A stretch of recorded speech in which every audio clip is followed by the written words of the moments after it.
To move a lot. Well, I'm glad someone knows. Well, me and him do a lot of meetings together, so yeah, he is a up and down. Let's go take a walk, and then we'll get to talking. But today, as you can see in front of you, I'm going to send you this. Okay. As you can see in front of you, we're going to talk about a few topics, and these are going to be some high level conversations that's going to help you move to the next level. This is not one of those motivational speeches or anything like that. We're talking about things that you can just take back with you and are applicable daily type things. So we're going to go through some of these together. I didn't give them an overview of your background. Okay, and yeah, we're going to talk about that in just a second. Perfect. I don't want to steal you. Yeah, I know.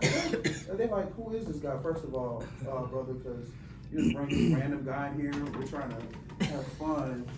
Thank you. I was thinking borders for doctors. I know, right? God, is he like a missionary or something? What's going on here? Probably the same one. Yes, that's that one. And then let me see I got a this. little lavender and vanilla syrup if y'all want it for y'all coffee or tea. Lavender's awesome. This guy here. You see how he treats you? It's just amazing. And he thinks of everything, and I love that about him. He does that with me. I'm like, I wasn't even thinking about that, but I appreciate you, sir. Ooh, I'm gonna send it to you via text. No, Okay. That's not. What is it, lavender sugar? Wait, no. Yeah, What is sure. it? If I send it to you through text, will you still be able? I'll just forward it to myself on Gotcha. Teams. Absolutely. I'm a country girl, we ain't got all that fancy stuff. All that fancy stuff. I know, right? Wait, is that the one? Well, I'm a city guy, and I didn't know about it until That's the wrong one. Hold on. That's the wrong one? Okay. Hold on. I was moving too fast. That's the right one. Right there. All right. So in the meantime, while he's doing that, my name is Dr. Michael Burks. I grew up in Chicago, Illinois. Very humble beginnings.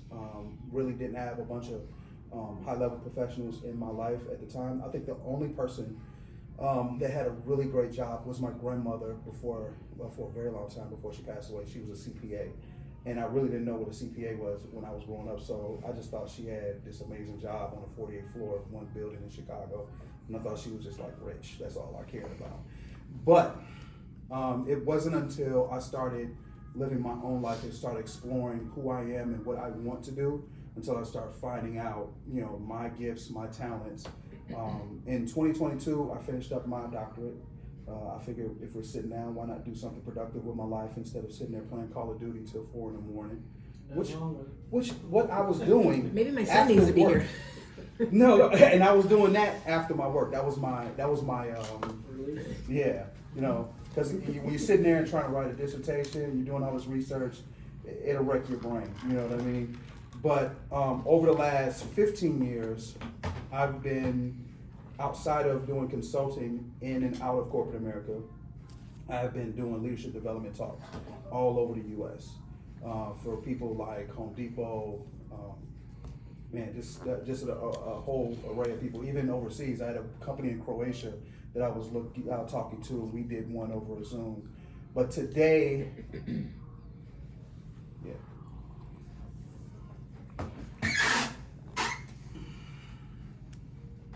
That's me, some type of professional guy, right?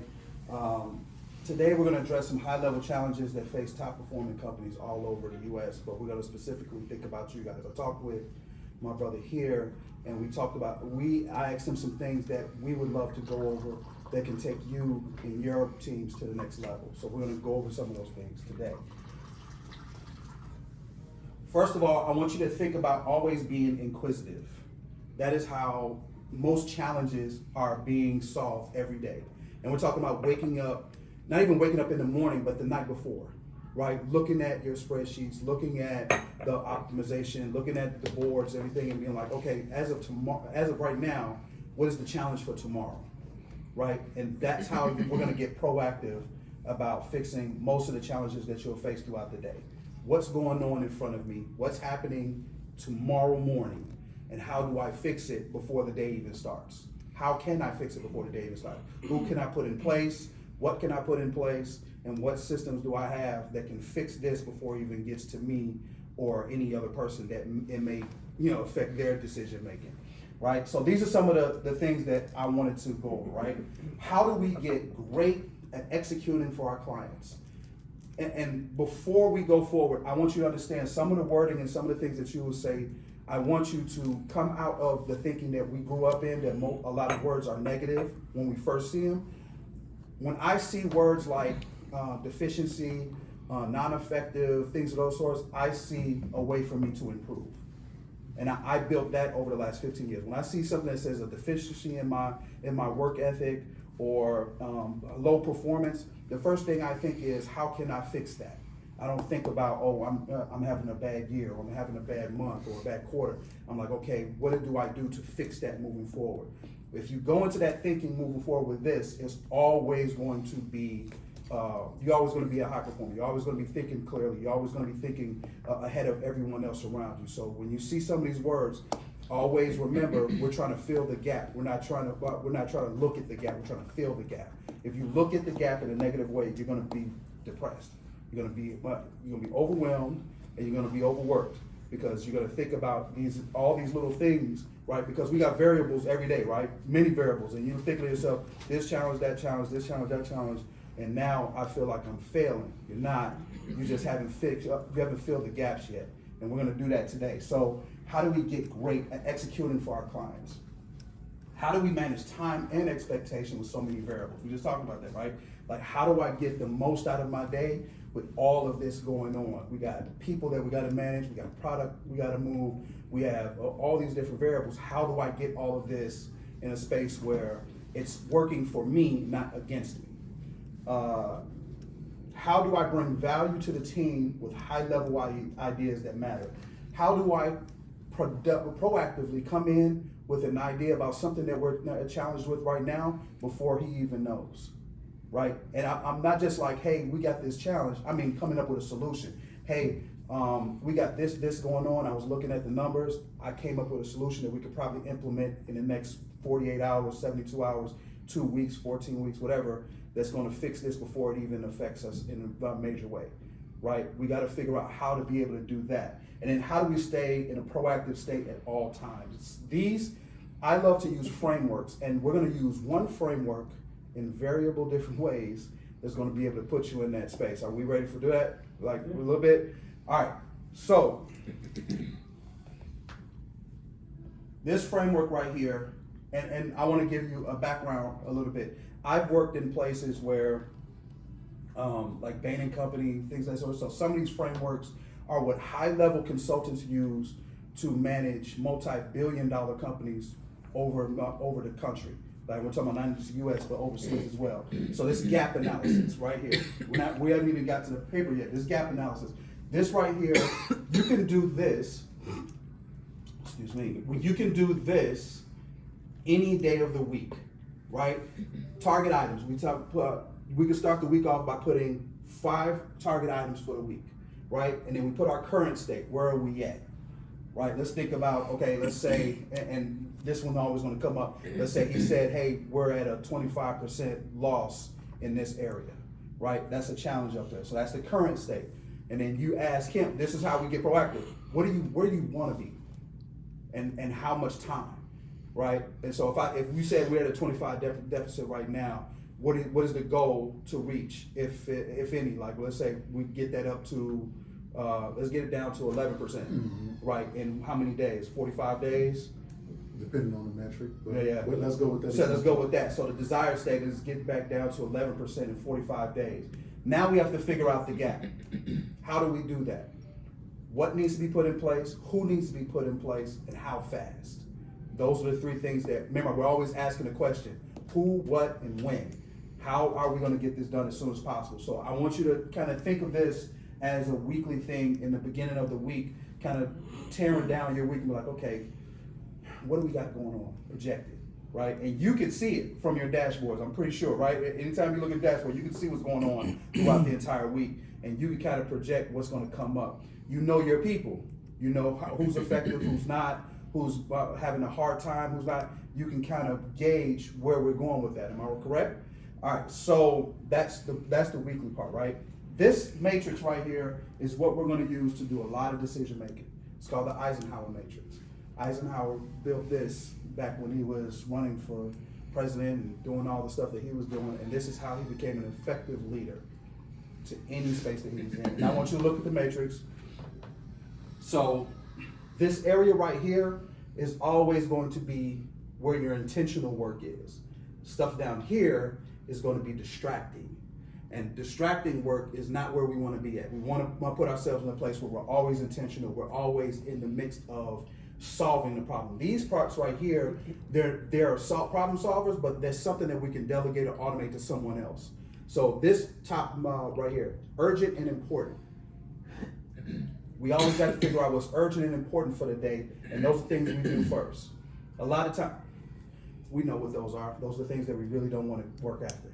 That thing that you see in the email, you be like, you know what? I really don't want to deal with that right now, right? The thing that's going to challenge your brain, challenge you for the next 2, 3, 4 hours, and you're like, you know what? Can I? That's the wrong question. There's no can I move this to the side. There's no can I put this off for a moment. If you know this needs to be done first, then that is your daily goal right there.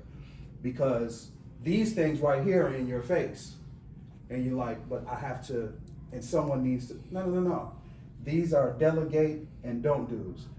There's things that you like trying to fill in, you can delegate that to someone else. Someone else on the team is effective enough to handle that thing while you handle the do first. This right here, not urgent, but it's important. Those are those other things you're like, if I don't get that done this week, that's going to turn into a real problem. That's something that you schedule.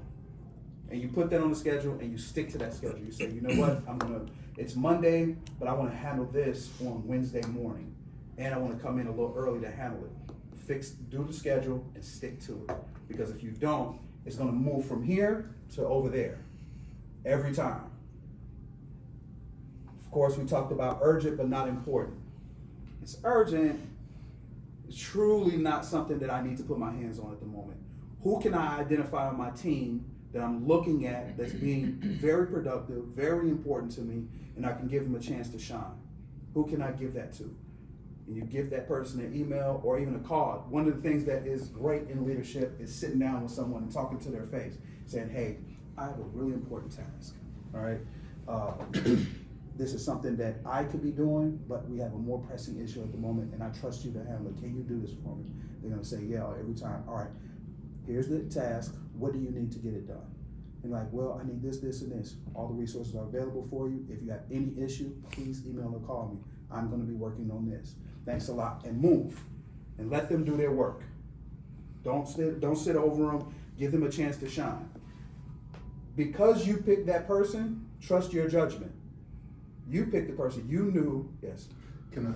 Yes, absolutely. So, if I'm y'all, that's my favorite line.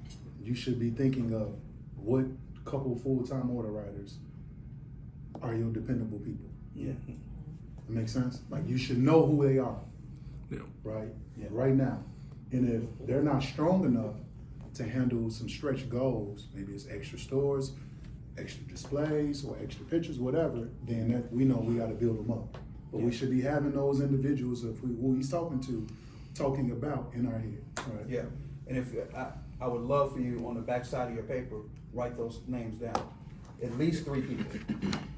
Because going forward, these are going to be the people that you're going to put some effort into. These are the people that are going to be that you're going to count on towards the going out to the end of this year, filling out this quarter, that are going to help you move to the next point in this business. And those are the people that could be purple points recipients, right? Because they went above and beyond for most you. of them are, Right? Yeah, Most of already them giving already them are, out. right? Bravo's purple. You're right. They do something special. Send an email, attach me, right? Yeah. And so we can come over the top. That makes sense? Yeah, Mhm. good stuff. And then there's another matrix in here where we can get the best out of them as well, right? Because you're only as successful as the people that you put up under you, right? There are some people that may not be at the level with those people that you're talking about, but if you utilize them in a very specific way, it will elevate you in a space where you can do more and you have a lot more room for success. Does that be clear to you? Okay, cool. So urgent, not important. Not urgent, not important. These are things that you need to start delegating and automating. These are the things that you need to start delegating and automating. Delegation over here is what we just talked about. That automation, or put off till later. We're talking about, man, an email from someone who just has a low-level question that really can be answered after 4 o'clock. Anything that you feel like is not productive to moving the needle forward, moving numbers forward, moving the team forward. This is something that can be put off to later on. That's the after hours work that you do. Instead of trying to do this at 5 o'clock, 6 o'clock, 7 o'clock in the evening where you're at home, do some of this stuff. Because those things are easy, they can be done quickly, and you can get back to your family, right? Because that's the goal. We want to try and reduce our work so that we can try and get back to our family and enjoy the rest of our evening instead of working till 10 p.m. at night. You know what I mean? Because granted, there are some issues that happen at 10 p.m. at night. But if we're not handling this issue from 9 a.m. and then the current issue that happened at 7 p.m. at the same time, then we're not overwhelmed. Then we're not emailing, hey man, what am I supposed to do with this? You know what I mean? We got to get out of that state of mind right there. So, Before you roll. yes. So this is critically important, right? The DMs haven't been up here. I love the DMs. They're gonna be here, right? They haven't been here. Y'all the first. Val and Craig, they came just to make sure they felt it. Y'all think everybody gonna like it? The RMS is gonna like it? Yes. It's a reason why y'all are up here first before Janice, Billy, Craig, right? We understand our full-time order writers is the health of our organization for New Dallas. And y'all in charge of them in the DFW area. One of the things that I see is it's a lot that come y'all way. It's a lot. You just ran point for Janice, right? It's a lot that come y'all way. This is gonna help you all delegate your time appropriately. Does that make sense? Yeah. Appropriately. So this is not gonna be a one-time thing that you get this information, the Eisenhower metric. This is something that I'm expecting that we utilize this for our weekly delegation, and these are questions that I'm going to be coming back to regularly. Hey, what's in this quadrant? Intentional. What's in this quadrant? Does that make sense? Yeah. Right. So this is going to help you all to help yourselves as far as everything that comes at you. What's important? What can be put to the wayside? Okay. So, and I want to put this in life perspective for you too, right? Last note, me and him, we work on, not just on the business side, but I know the personal seeps into business. And that's one of those things that always affects performance. So I want you to try and think about the thing that is important to you after you clock out. What is the thing that's important to you after you clock out? Is it your grandchild? Is it your granddaughter? Is it your grandson? Is it your son? Is it the wife? Is it the husband? Like spending time with this person, spending time with yourself, whatever hobby that is. I want you to attach that to making sure that you can get the most productivity out of your day and the people around you, so you can get back to those things. Because the more you're separated from the things that are important to you in your heart and in your mentality, is going to affect you on the productivity at work. And that's something that you want, because once you start losing productivity there and you're not efficient and effective at home, now you're in a mental space where you're trying to figure out and prioritize, what do I fix first? And most times as humans, we're going to fix home first, right? We don't want to have to fix either. Let's work, they all work together for the better good. The more I get poured into at home, the better I am at work for the next morning. So we gotta create this balance, and this is gonna create that balance. I'm talking about even at home, right? As a husband, we know there's always something on the list to do. She always got something for us to do. I'm sorry, ladies, but there's always something for us to do. She wanted, can I say it? Yeah. She wanted to go to the fair today. She did. Yeah, today. I'm like, Joe, what you doing? On this day? On this day. I appreciate Of it. all days, I said, That's not gonna work. that ain't work. So this is what I got, and this is something that you ladies can put together, and guys, talk to you ladies about. I put together what's called the honeydew list. There's a list right on the side of the refrigerator, and she has 5 things that she can put on it for the month. And I have to get those done within that month, right? We're talking about high level things, urgent, important. This is stuff that you can do, ma'am. These are things that you can do. Keep me up here. And then on that list, my job, my requirement, my expectation is to get those done before the end of the month. Then if I don't, she has a way to say, hey, what's going on? Now there's a conversation to be had. So now you put yourself in a position, bro, to where you have some space to work, and it's not always, hey, when can this get done? You know when it's supposed to be done, by the end of the month.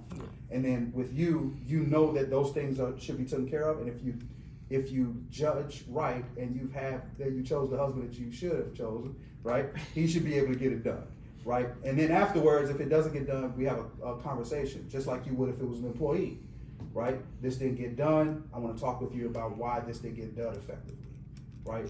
We do performance reviews at home, and we do performance reviews at work. You just got to know how to communicate those challenges to people and get the best out of them. My wife, I've taught her how to communicate with me, and she knows how to get the best out of me, and vice versa. So you got to teach people how to communicate with you so that you can get the best out of them back. So let's go to the sheet. Let's go to the sheet that we have in front of you. We're going to move over to that matrix. Remember, I told you this matrix is something you're going to see all the time. For different parts of your life, these 4 quadrants can be used. So the key benefits of scaling competency in management. Now, I told you about words.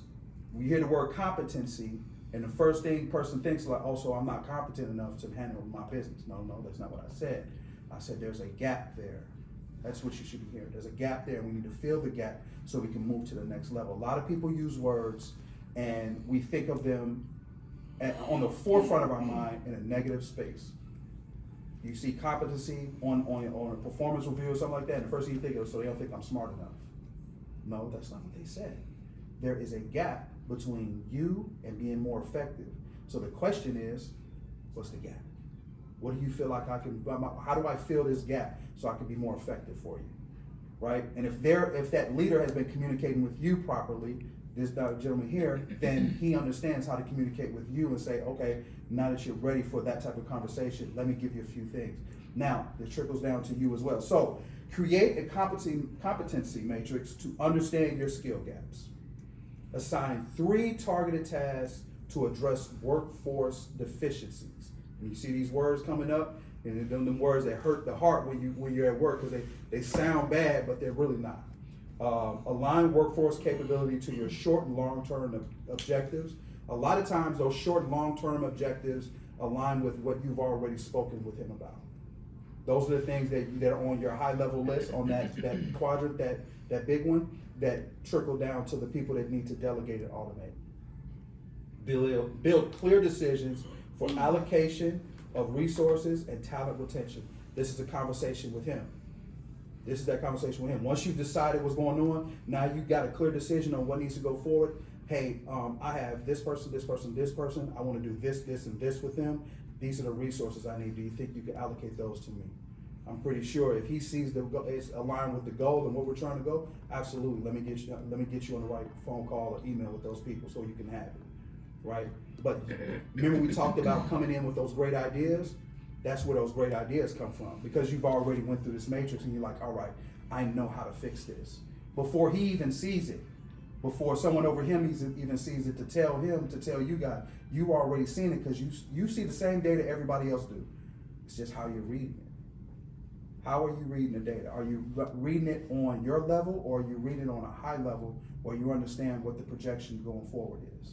So let's read some of these in the matrix. And now listen, ahead of time, I want to tell you where I'm at on this matrix, because I want you to always remember, you have to be self-aware of yourself and where you're at.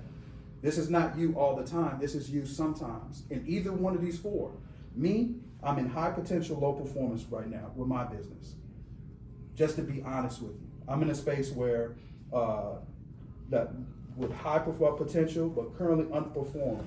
That's me right now. A lot of potential in what I could be doing, but I'm performing low right now, and I'm trying to fill my gaps in my business so that I can get back to my quadrant 1, right? So that's just to be real with you on where I am before I ask you the question. But when you start looking at these, I want you to answer that question. What is your area as it relates to this LDN? Where are you at when it comes down to this? And be real with yourself. I want you to answer that question on your sheet. Where are you on this? Are you high potential, high performance? Are you high potential, low performance? Are you low potential and high performance? Or are you low potential and low performance? This is not a judgment space right now. This is one of those things where we have to look at ourselves clearly and kind of figure out, how do I fill these gaps so that I can get to the type of success that I'm looking for? Anybody willing to share where they at? I will. I mean, Yeah. just by feeling too, I mean, high potential, low performance, because we can always do more. Okay. You know, Yeah. I mean, it doesn't matter how much we do every day, there's always more we can do. Yeah. There's only so many hours in a day. Yeah. And you can be a high performer, but sometimes you just don't feel it. Yeah. I get it. And, yeah, so I mean. Absolutely. You're absolutely right. A lot of times we come in and we're just not feeling it for the day. And there's many variables that can go into that, right? Household stuff, personal stuff, work stuff, the people that we're working with, the disappointment that this person has a whole bunch of potential, but they're just not working to it. Like, there's just so many variables that can put us in that place where we're not performing correctly. But filling that gap. Now, if we're in that place, most days you will be in that space. But how do we fill the gap so by the end of the day, we're back at high potential, high performance? You can always get there by end of day and then come back down and kind of figure out the next, because the day always has these variables, issues, challenges that's going to give you and bring you back to that low performance because you haven't really started your day. You haven't given yourself a chance to get to high performance. I would say on that, the feedback that I get at the end of the days makes me think, it makes me know that high performing people under me is definitely, So feedback from the people that are under you. So you can be having a high potential, low performance day, Mhm. but at the end of the day, when you hear back from your team, that what a great job they've actually done and they've listened or getting together in teamwork, that can, create that high performance, high potential day. So I want you to put that, you see it says what skill gap prevents you from achieving a high school? That's one thing I need you to implement as a leader then. That helps you out. You want, at the end of the day, I need everybody to report on their day, right? Let's start that culture with your teams. At the end of the day, I need to see an email from everybody. Can I chime into that? Yes. So when you say that, I think of Monday. We woke up Monday. It was like, oh my gosh, am I working today? I don't want to work today. I'm just being honest with you, right? You know what I'm talking about, all the refusals, right? But think about our mindset, how it shifted at the end of the day when I had the one-on-one calls with everybody. Yeah. And we started talking about the progress that was made. Then we looked at the game plan for tomorrow. I felt ending Monday, that was a high potential, high performance day. Yeah, Right. that was the feedback that we got. The from feedback, all the right. calls and the text messages. That's what I'm saying. I mean, you can start your day as a high potential because you're going in it. You can do everything in your power. Yep. And still be low performance because it's so much. Yes. But by the end of the day, you're seeing what all the progress everybody's made, and you really feel good about yourself at the end of the day. And all your people are really happy. I mean, they're struggling, but they're happy and it's getting done. Everybody pulled together. So I want you to, so that's something, now this is a guy who understands a little bit about himself. He understands one thing, that being able to get feedback, praise, whatever it is, to understand where we are as a team helps him to feel better. You need to double down on that, right? Because that's the data that you need to use to find out who's performing, who's underperforming, how well are we doing as a whole, and what do I need to do as a leader to make sure that we're all on the same page. That's the data that you use to get better. That's one of the things that you need to do, right? So we're gonna try and get 1 to 3 things. So always remember that part. Create that culture where we're always checking in and talking about these little wins. So I used to be in a coaching community where every day in this one little feed, we all talked about small wins, right? And it was always about trying to get to the dollar. We weren't trying to get 10 cents here, 50 cents there. Everybody was working on 1 penny. 1 penny at a time to get to $1, right? The little wins for you are gonna be awesome. Hey, this got, hey this, and you're gonna be like fired up throughout the day, and that's gonna get you going. So we all gotta identify what helps us in our company culture and our team culture that helps us move forward. Anybody else want to share where they are on the matrix? Yeah, I'm definitely on the high potential, low performance, just same as Kelly every morning. Yeah. But I have my lists and I have my goals for the Yep. day. Yep. And what I have found lately is that it's kind of the same thing that he's talking about. Our direct reports are Yeah. kind of a reflection of how well we're doing, and I found that I have to have them communicating back to me a lot during the day, and when they do, and I can see that they're growing and that they're catching on, then everything becomes a high performance at the end of the day. So let me ask this question for you guys before we move to the next one. As you're getting that data in, are you using it as a tool to build some of the people up? Yes. So, yeah, it builds the relationships. Also, you allocate other resources the next day, so Mhm. it helps you plan your next day. That's good. And you build them up in that process because you're congratulating them on not just an individual but the entire team. So we have team threads that we talk through every day, Yeah. Yes. and we send pictures and communicate. So I have That's awesome. 5 teams, so 5 threads, Yep. and they communicate. So anytime he wants to ask me about a store, I can look on there and I'm like, hey, they sent pictures. This is all I got in these back rooms. Yeah. And I can answer them pretty quickly. But that also shows that individual's learning what I need Yeah. from him as a merchandiser, and it holds him accountable. Yeah. You know, and it builds him up. It's like, hey man, that's a great job, thank you. Just like you said, take a penny. I say kill a pallet. Man. Work a display, sell a display in, fix it 4x4. Little things go a long way. Absolutely. It's just the first step. But that feedback, if we don't get that feedback, it's hard to build them up. It's hard to allocate resources for the next day. It's hard to plan. Mhm. And we've been building on that for a year and a half now. And that's the good, feedback that I get in the day, and that's where we all talk about the relationships we have with our team. That's the feel good stuff. Yeah. That 4:30, 5 o'clock call, or the end of that day, and we get all these pictures, Yeah. and we're seeing it roll in. We're like, oh man, they're actually out there doing a good job, and they're not sitting around. And of course, you got your low ones Yeah. that you got to fit, and that's where you got to go allocate your resources and go help. Yes. But yeah, that's So, and then we're going to talk later on about how to attack those type of individuals as well, right? How do we get them to the level that we need to, so that we're all running on the same gasoline, right? Because some people are they went to the wrong gas station, it was a little watered down, and they're having, and sometimes it's really not about the resources that they have or the workload. It may be something personal, right? If you guys got personal relationships with these people, a quick conversation like, hey, yesterday you were a little off. Is everything all right? Right? And they go, oh, no. I mean, seriously, is everything all right? Everything okay at home? Everything this? And a lot of times that extra, when you give them that, they be like, well, right now I got some things going on. Okay, great.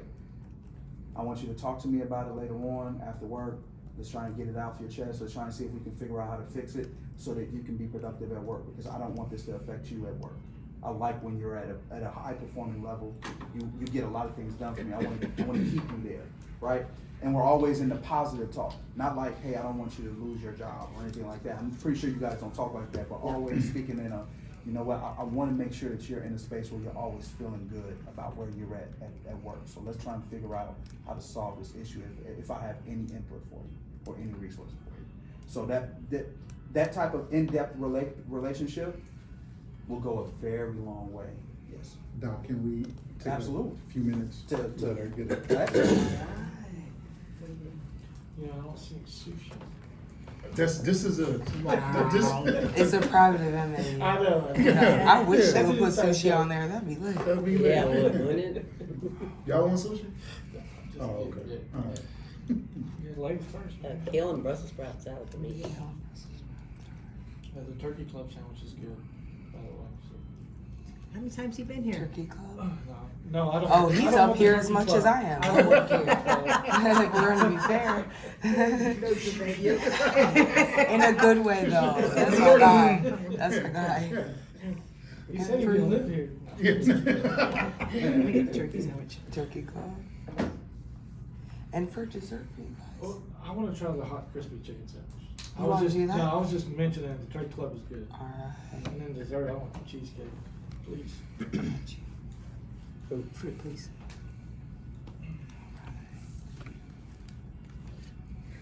That turkey club come with the fries? It sure does. You get a lot of them too. You get a lot of them. Can I get the burger with no onions? What you- Medium, okay? What you Sorry. whispering, Joe? Everybody getting salads. I'm gonna get a cheeseburger. I think he got a special menu over there. What you trying to tell us? Y'all didn't see the back. No onion and medium's okay? Done, please. Done? All right, and for your dessert? Fruit. Fruit? Thank you. Then the next time he says, hey, don't take me to Casey's Deli. We always eat sandwiches. And for you guys? Grab me a drink. And your dessert, I know you're getting your Fruit. Oh, she already put up with that. Yeah, Oh, kale. okay. I Yes, didn't hear kale every day. That's my deal. Heard that. Every day kale. Couldn't do it. Hey, I'll tell you how much better I feel from kale. No, truthfully. I'm serious with my colon because I had a bad colonoscopy the last time. It was 100%. Yes, it sure did. Kale every day. Every day? Every day kale. Hey, listen. I actually woke up. If you have meat, kale, you go down with it. Yeah. It runs it through your system. When I Keeps get it home, from sticking. I put kale on it. Yeah. Yeah, Instead yeah. of lettuce. Let's go Yes, with that. it's the best vegetable there is. It's And cabbage. now, it's not the best. I tried to. But No. it works. Yeah, the rind, the little rinds pretty much need to cook, kind of saute a little bit, yeah, because they are tough. But it's so good for you. One quick question. I can't believe how much better I feel.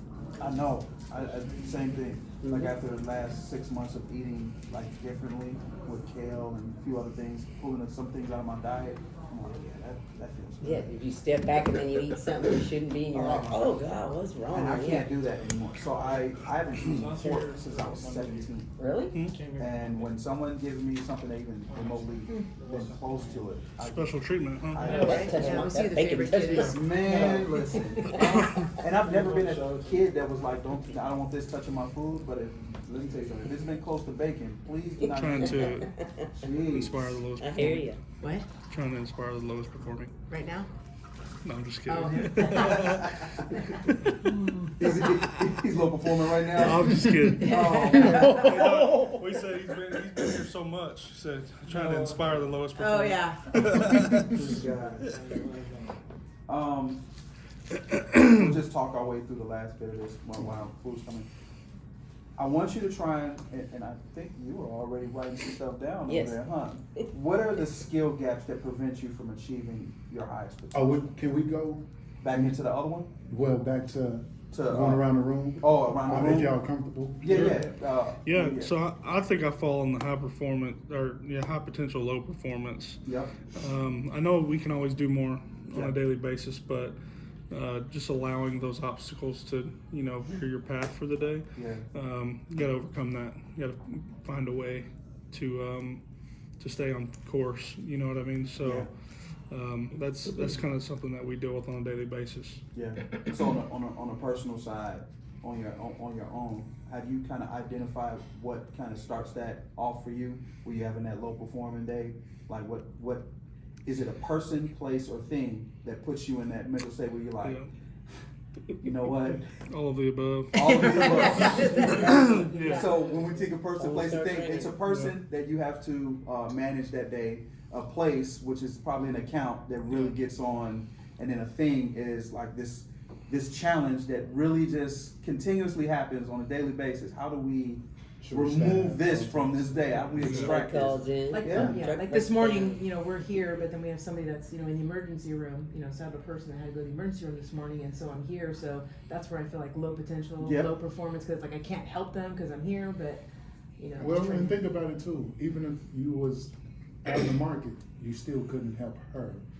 yeah, Right. yeah, it is, but I just feel like, I can be able to talk to her, make sure she's okay, that she's out of the hospital, but that's what I was doing on my way here. I put up a video yesterday on Instagram, and I'll tell you the story, right? I watch a show called SEAL Team. Yep. You watch SEAL Team? Love it. Jason Hayes, right after he lost his wife, was talking to his daughter. And he was talking about, he was at Bud's training on a 50-foot rock face. And he could never get up the rock face. Halfway up, he just always, and what happened was, his drum instructor asked him, do you understand why you can't get up this obstacle? He said, no, I do not. He said, because you're always worried about the top. You're never worried about the 3 feet around you, the things that you can control, the things that you can touch. From that point on, Jason is always worried about what is the 3 feet around me. What can I put my hands on? What can I control, right? I do, since seeing that episode, I use that same thinking with everything. Like right now, my son, just to let you know, it's not as serious as what you're going. But my son is at a doctor's appointment, and he just found out that he can't play probably the rest of the season because of a broken collarbone. He's in his senior season. Colleges want to see him play, and he's in a position where he can't get no footage. I can't help him out right now. I can't help him calm down, relax, soothe his soul, any of that stuff. But later on, I can. Control what you can control, right? Right now, I have my wife in place. I told her to take care of him, make sure he's good for the rest of the day, right? Until I get there. With anything that you're doing at work, home, any of that, stop worrying about the things that are out of your reach.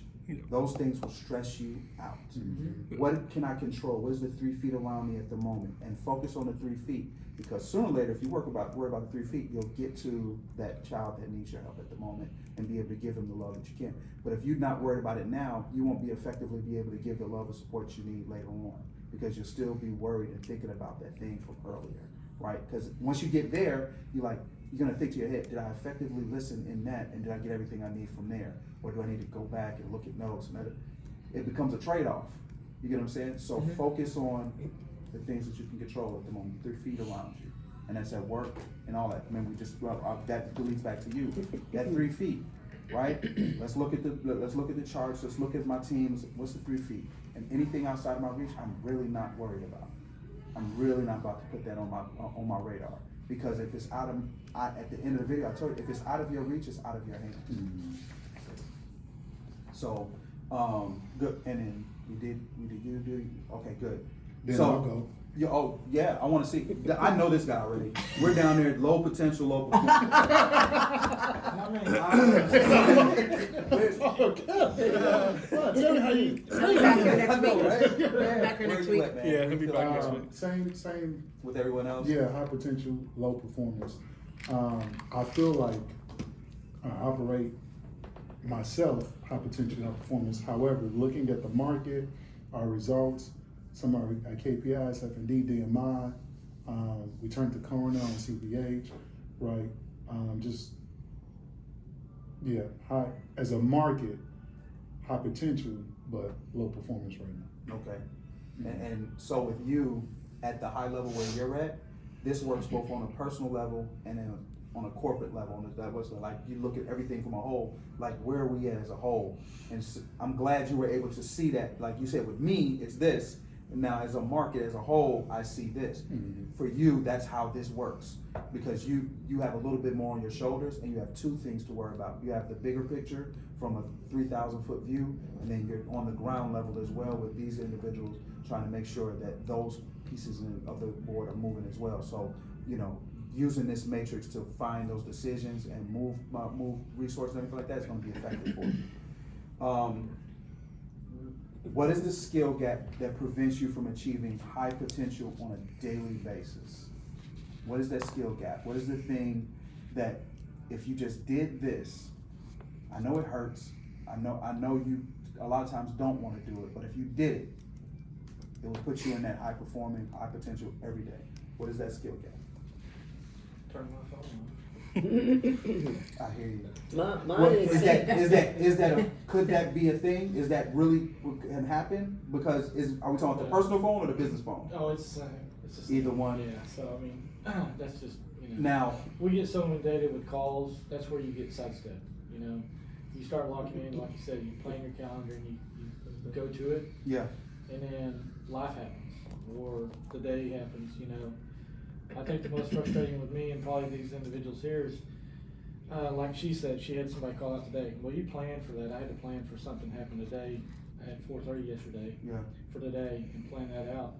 So I rewrote all my schedules until about 7 last night yeah, for today and tomorrow because something happened to an individual.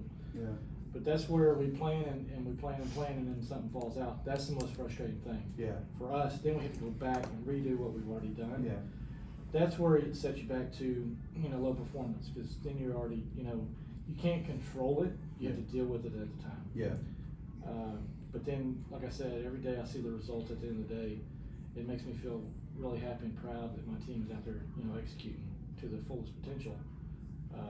But that's the most frustrating thing. You build a schedule, and it just goes all to hell in a handbasket really Yeah, quickly because, absolutely. things that are out of your reach. You can Yeah. control what you can control, and then you just gotta adjust and relate to the things you can. Go ahead. Go. What's your reaction to it when those kind of things happen? What's your first reaction? I guess frustration. Yep. Because you spend a lot of time planning. Yeah. And just like you build a calendar, you build a schedule. Yeah. And you plan on those people being in those locations and those situations. Just like, he was talking about Monday. Monday we walked into a complete nightmare. Yeah. And you have to calm your people down and get them in tune with what they have to do and take step by step. You Yeah. can't just say, hey, I need to knock out 900 cases a day. No, it's do one store at a time. Yeah. And then come back and let me know how it's going. But if you create chaos to them, they're gonna come back at you with chaos. Yeah, absolutely. So you just gotta handle it a little bit better and talk them down. Say, hey, I know you got 300 cases at this store. This is how you do it. Give them options, and As you talk, I know the two things that you need to manage. That skill gap. I want you to manage distraction and manage frustration. Those are two things. That's your skill gaps. Those are the two things that you need. Manage frustration and manage distraction. Right? Figure out how to get the least distracted as possible. And we're talking about with work stuff. Remember, we talked about prioritizing, and in the overall of those two, time management. That's what it sounds like to me, right? Time management and figuring out when can I answer emails, right? Getting it to where, and you know how to manage an email box, setting it up to where certain things just go to a folder, and then things that are most important stay on your radar on the front floor, right? You don't have to answer every email. Some of those things are email chain that you were in, but you just don't have to chime in yet. You can probably set it up to where when your name comes up in it, it pings you, now it's important. Instead of looking at it every time and trying to figure out what were they saying for the last 30 minutes in this email chain. Because that happens a lot. Yeah, right? So I'm looking at this email That's chain what I've got. and it really doesn't have to pertain to me at the moment until you actually say my name, right? So figuring out where, you get this thing where when it does say your name, now I'm interested, right? Now I need to look at it. Other than that, this is not an issue that I need to be a part of. Or that conversation is happening in the chat, right? Unless someone puts, creating a culture where, and I did this with a bunch of my people where, unless it was about me, I turned it off. And then when it was about me, I needed you to ping me, like at me in the conversation. Then I understand what's going on, because then I would chime in, hey, what's going on? I read the top 3, above. I see what's going on, but what is the challenge that I need to help fix? And then I would chime in. So just managing distractions. What's the skill gap? I saw you put something down already. Oh, yeah, well, I have several. I just started in this position within the back half of this year, and so I'm having a lot of learning curves. Yep. To try to catch up and, know exactly where I need to go with my business. And I guess the other one is I hadn't been as much as dealing with just people, and I've discovered some new skills lately. And so I'm trying to put those into effect at the same time. And I've learned to, I guess, I get calls from my people, and I get calls from accounts. Yep. And they want, and so I've had to learn to balance, and that's been a thing where I've had to learn to say no to an account. Yeah. Say, you had someone there yesterday, and I'm sorry, they won't be there until tomorrow. Yep. And I personally feel like I need to go there and catch that on my way home, because I don't have anyone else, and then I say no.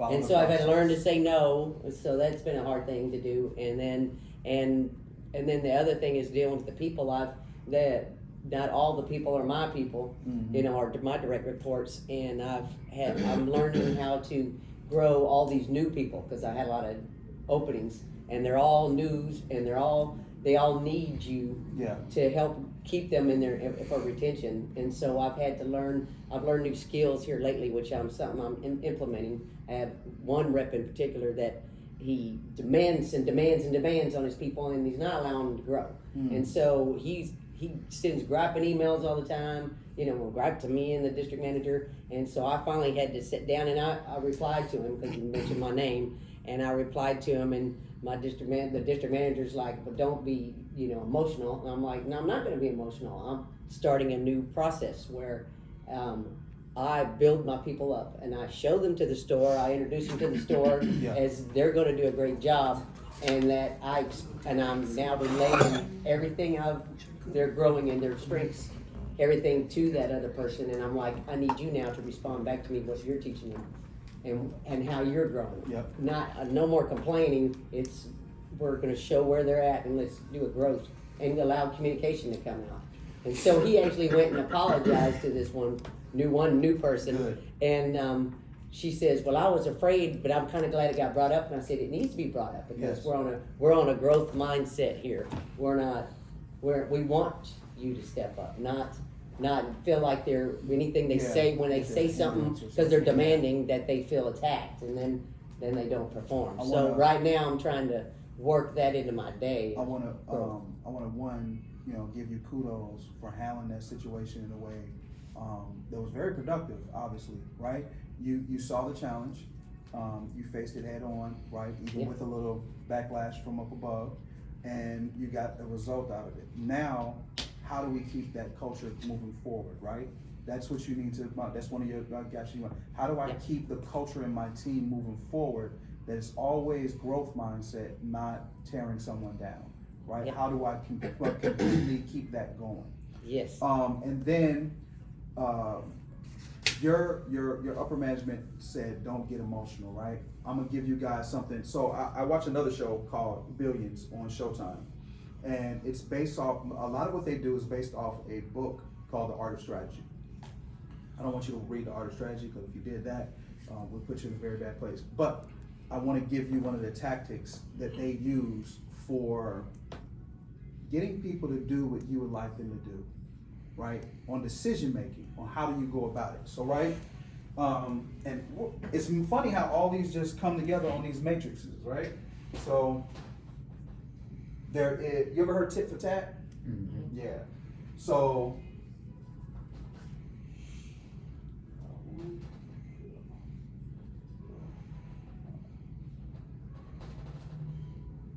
there's the matrix right there, right? So we can go back and forth. You could have went back and forth with this individual and in an email and made this very difficult, right? You're gonna Yes. act that way, I'm gonna act that way with you. Exactly. Right. He's looking for it. Now, you can speak to this individual in a way that you understand their character and get something out of them, and then they back down. That's a win for you. You could have not addressed the issue and let him continue going forward. That's a loss. Or you both could have did nothing and you could have had a much bigger loss. Right?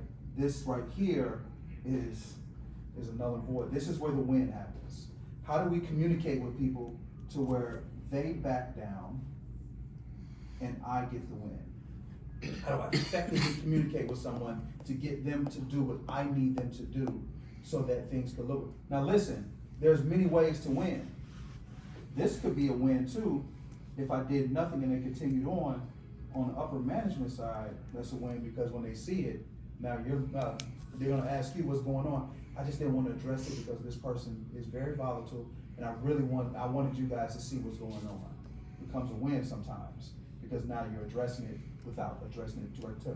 So there's different ways to do this, but this matrix right here, if we stay in this area right here, effectively communicating our thoughts, our mindset, and everything like that, to where this person feels like, you know what, you're right.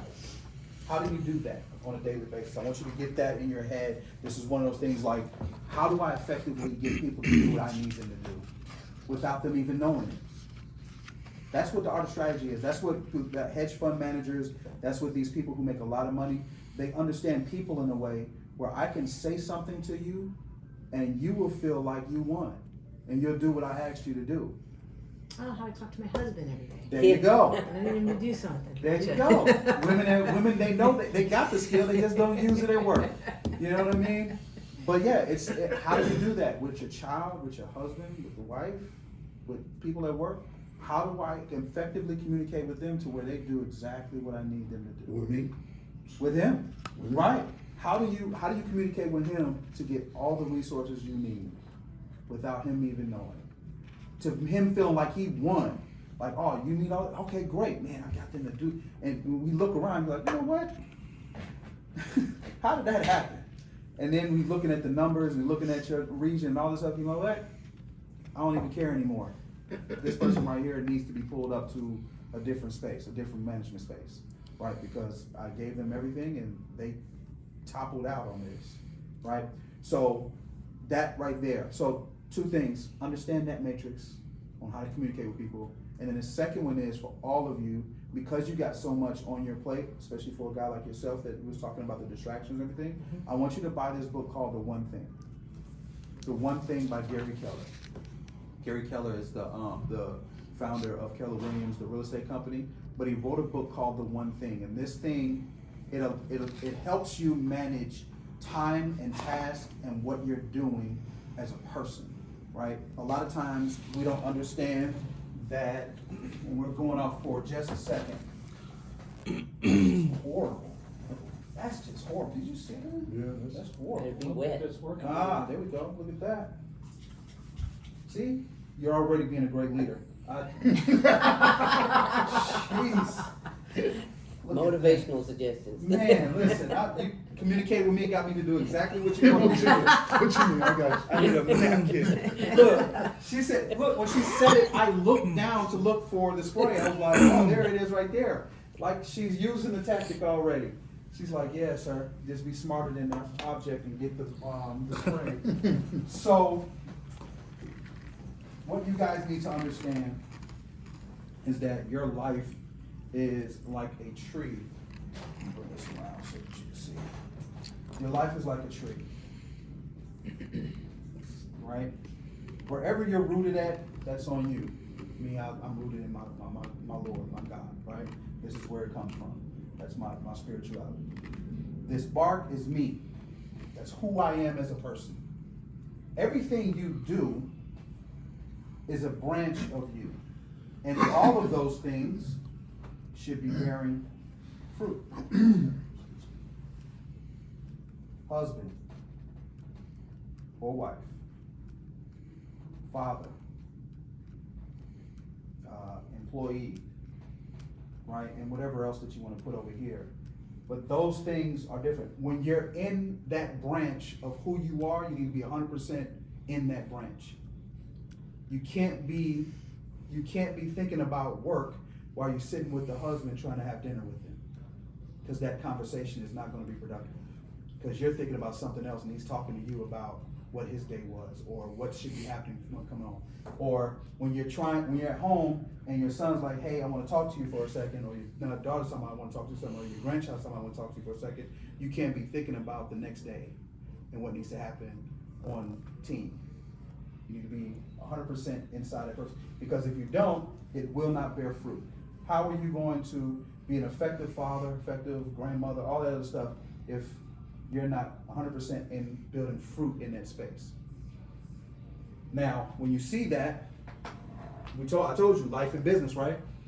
When you're in that branch that's at work, 100%, and we know in a tree, there's that one big branch, and there's these little small branches, right?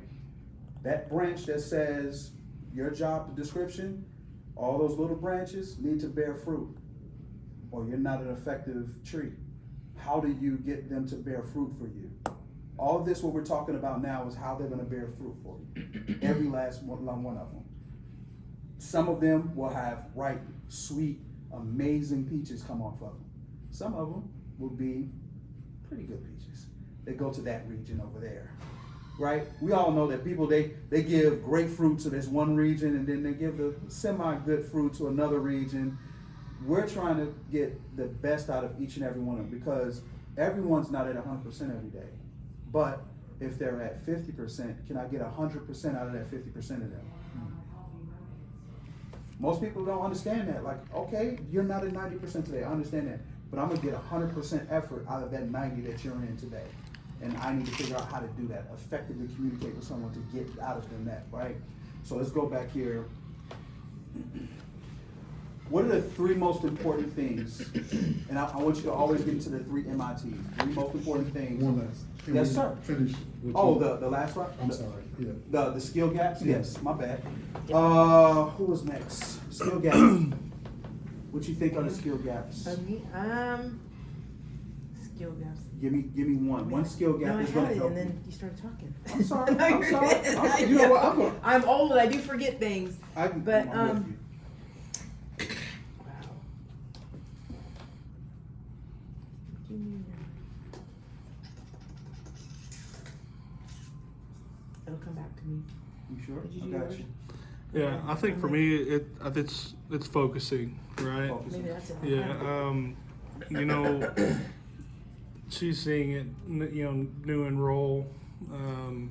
You know, you gotta have the ability to prioritize the tasks that are, you know, in front of you for the day. Mhm. You can easily get off task Yeah. if you don't list out what you need to accomplish. Yep. A number of those things, and I learned that very quickly in role, that if I didn't do that, I would fall behind. Yeah. And I found myself in that state pretty frequently in role in the very beginning. So I have a notepad on my desk, right, and I know what I need to accomplish for each day. Yeah. But as things come up, as they always do, from the minute we wake up, Yeah. we add that to the list, right? And then if things need to roll over to the next day, you know, those are the top of my list for tomorrow, you know, but being able to focus makes it really important, because if you're not paying attention to what you need to accomplish for the day, Yeah. it'll haunt you at night. Yeah. And you won't sleep, and it'll just affect your overall performance. So Yeah. True. Let me ask you a question on the focus side of it.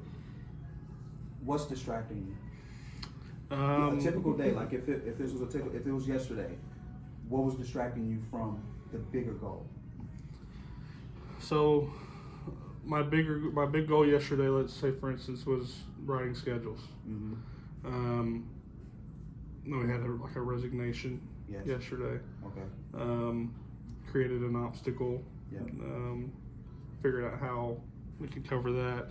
And it kind of rerouted me into recruiting, you know, as I was needing to focus on my schedules. Yep. I shifted my focus over to recruiting, Yep. looking at my pipeline. Yep. How quickly can I backfill this person? Yeah. How am I going to do it? Yeah. Right. So it kind of delayed my day. Yeah. So that's kind of how yesterday went, you know.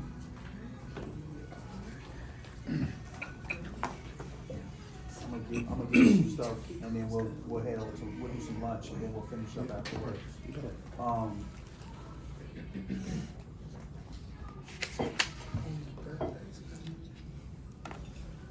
Thank you.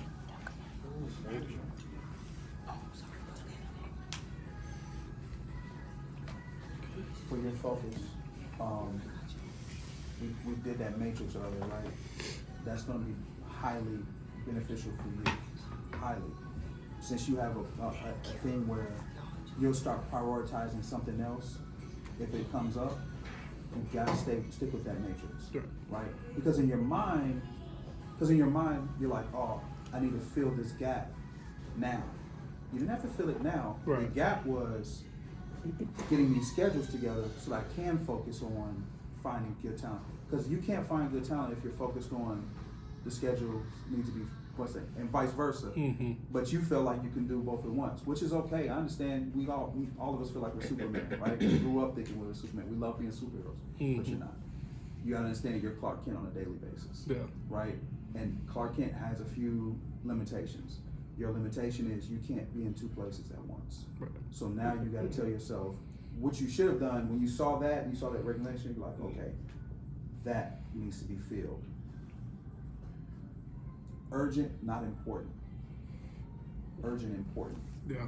Boom. Yes. Okay, I'm sorry, on his topic that you're talking about, because we're a team together. Yes. me and him, So suggestion, just asking. So when Yes. you're doing that and we plan our day, like we knew we had to do schedules tomorrow, we had our DM that came back from PTO, and then she wanted to put on a call, you know, to talk about what happened, which I completely understand. Mm-hmm. But then when she has you on the phone for like 3 hours and it rolls into 4 hours and then 6 hours, how do you how do you break that up? You know, where I understand it's a priority, but the schedules are a priority because we have 30 something people that we got to get, you know, their days rolling the next day or the next week.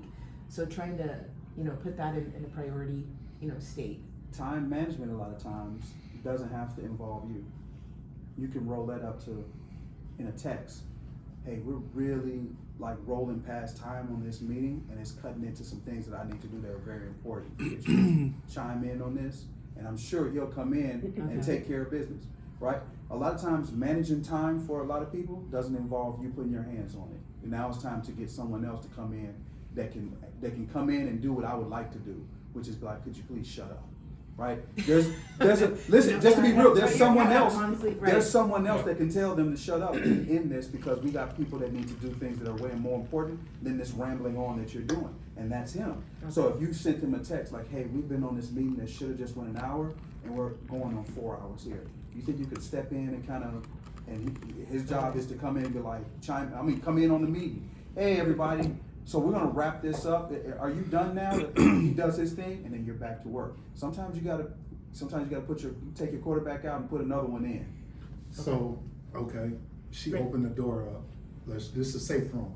Yeah. I'm just trying to be honest. This is safe. Yeah. No, this is a safe room. She opened the door up for what he just said yesterday. Did she chime in on our meeting? Did she come in on our meeting yesterday? Yeah. She didn't. I left her out of it because she was just getting back from PTO. I'm glad that she did, right? But that same thing, I have the authority to do as well. All y'all got to do is forward me, boop, the invite, or I can give her a call and she's gonna answer, right? And she's gonna release y'all. Does that make sense? Yes. So we just got to be tactful. I understand what y'all. This is a safe room, right? Yeah. So we can speak like this in a safe room. So I understand that we can go that way. Or I can just have a direct conversation with her and say, hey, you holding them too long.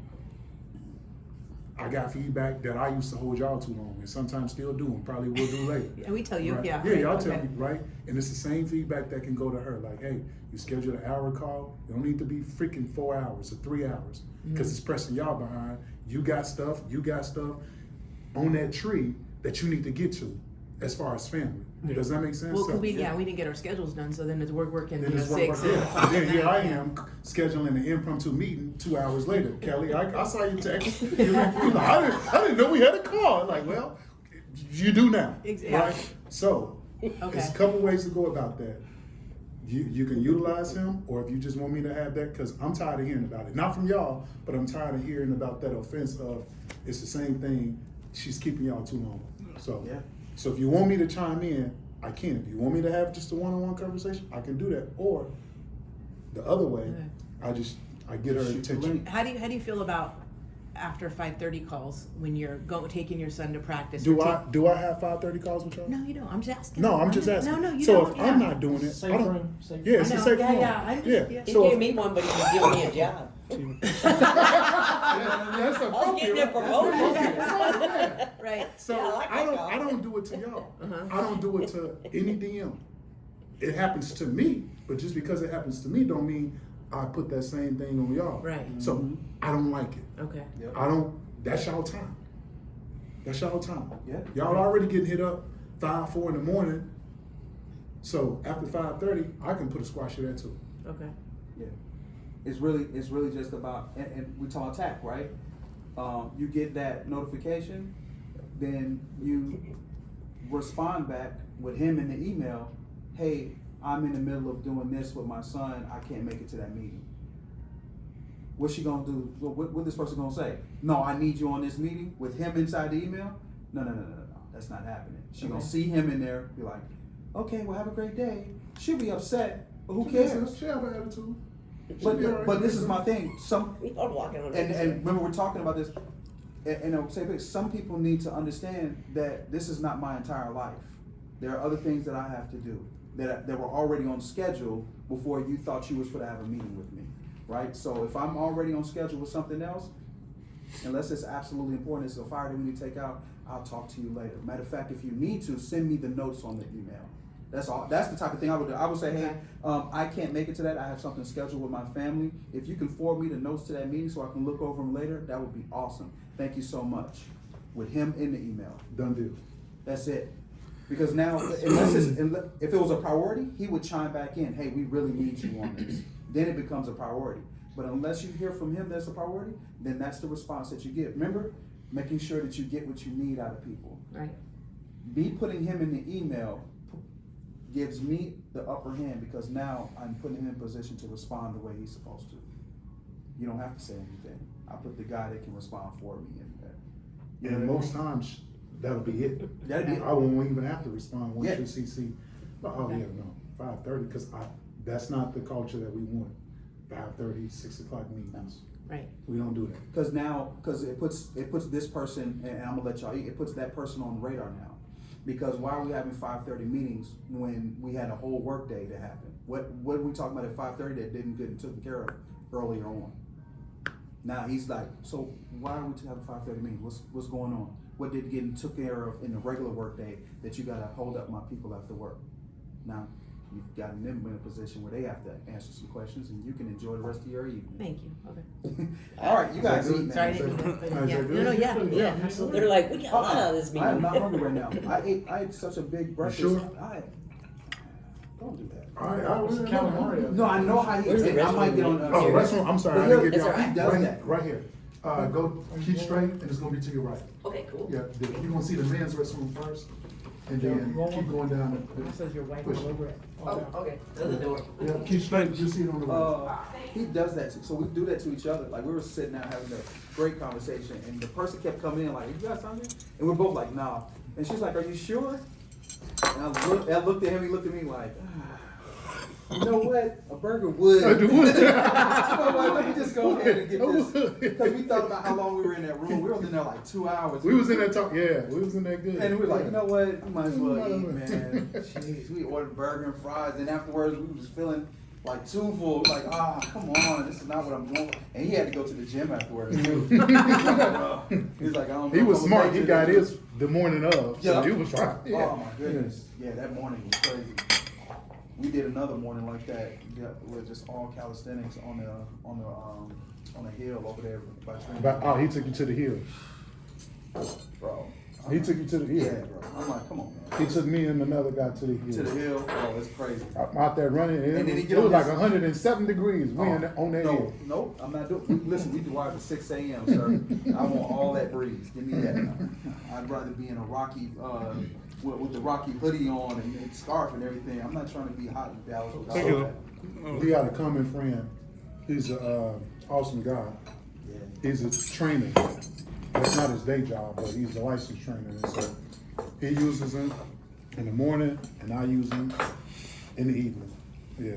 So when they talked about this partnership, and they was working out, they was about to plan. I'm like, oh, hold on, now, doc. Yeah. Don't be infringing on my I know, time, right? He had to make it happen. Yeah, but he went to the morning, so we cool. Oh man, yeah, I gotta have the mornings. I'm trying to get myself acclimated to getting up in the mornings. I'm not a morning person at all. Me either. Oh my goodness. So that's why I started my business. One of the reasons, because I don't take a business call or business email or meeting after 10 a.m. People don't like it, but I don't care. How's everybody You know what? Good, thank you. Yeah. Just bring this on. We got the charcuterie board. It's pretty fancy, don't it? You know, I'm ready to Huh? Where's my wine? got you. Yeah, Time to plate kick and back. Let me get the topo line. Topo line. Yeah. Got you. Oh man. Yeah, he's getting bad news right now too, man. He is hurting. I know he is. I'm gonna have to go ahead and spend some time with him this weekend. Cause you know he broke his collarbone 5 weeks ago. 5 weeks. Yeah, and it was in practice. Someone was tackling him the wrong way and broke his right clavicle. And Bad then- break. What position he play? Running back and slot receiver. Oh wow, so he taking contact. Bro, Yeah. come on. And this is right before the senior season starts. We just talked to the recruiting professional last night, trying to come up with a game plan. So when we get back on the call with him, we gotta let him know it's gonna be difficult to get film. Now, if these guys make it to the playoffs, they're thinking He can come back, possibly come back. the game before playoffs and then all the playoffs. Okay. He have to like have an amazing 3-4 games Oh and just my ball out. God, man. But yeah, they're telling him, you know, he may be back in 3 weeks, which is like November 21st. but I know he really wanted to play this game against South Oak Cliff, but I don't know. So he's hurt. No, that's not. He's hurt. I'm gonna go ahead and spend some time with him this weekend and kind of talk to him. And then, one of the other plans that we had was to try, if we had to go do a walk-on, but they're getting rid of walk-ons as of next year, January 1st, bro. What, say what? There's no more walk-on. You can't walk on and try out for the college team no more as of next year. Wow. The college portal, bro. The college portal is that portal is tearing things apart, bro. So, and there are D1 colleges that are saying we only look at 2 high school kids a year. The rest of the time we're recruiting out of the portal. We're coming out of the portal. So my son just came up in an era where things kind of shifted. Just You know what I'm saying? Yeah. So we're trying to figure it out. He's an amazing athlete. He's So how do you even get into the college then if they just only look at in the portal? You got to get into the school man, bro. to be in the portal.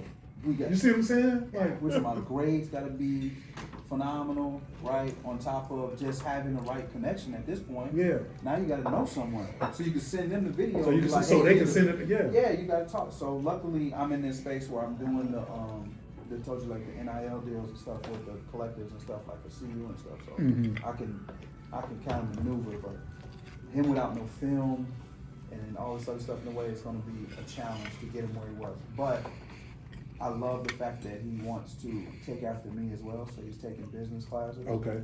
So he really wants to be able to, like what I'm teaching him is there's a way to go into sports without playing on the field.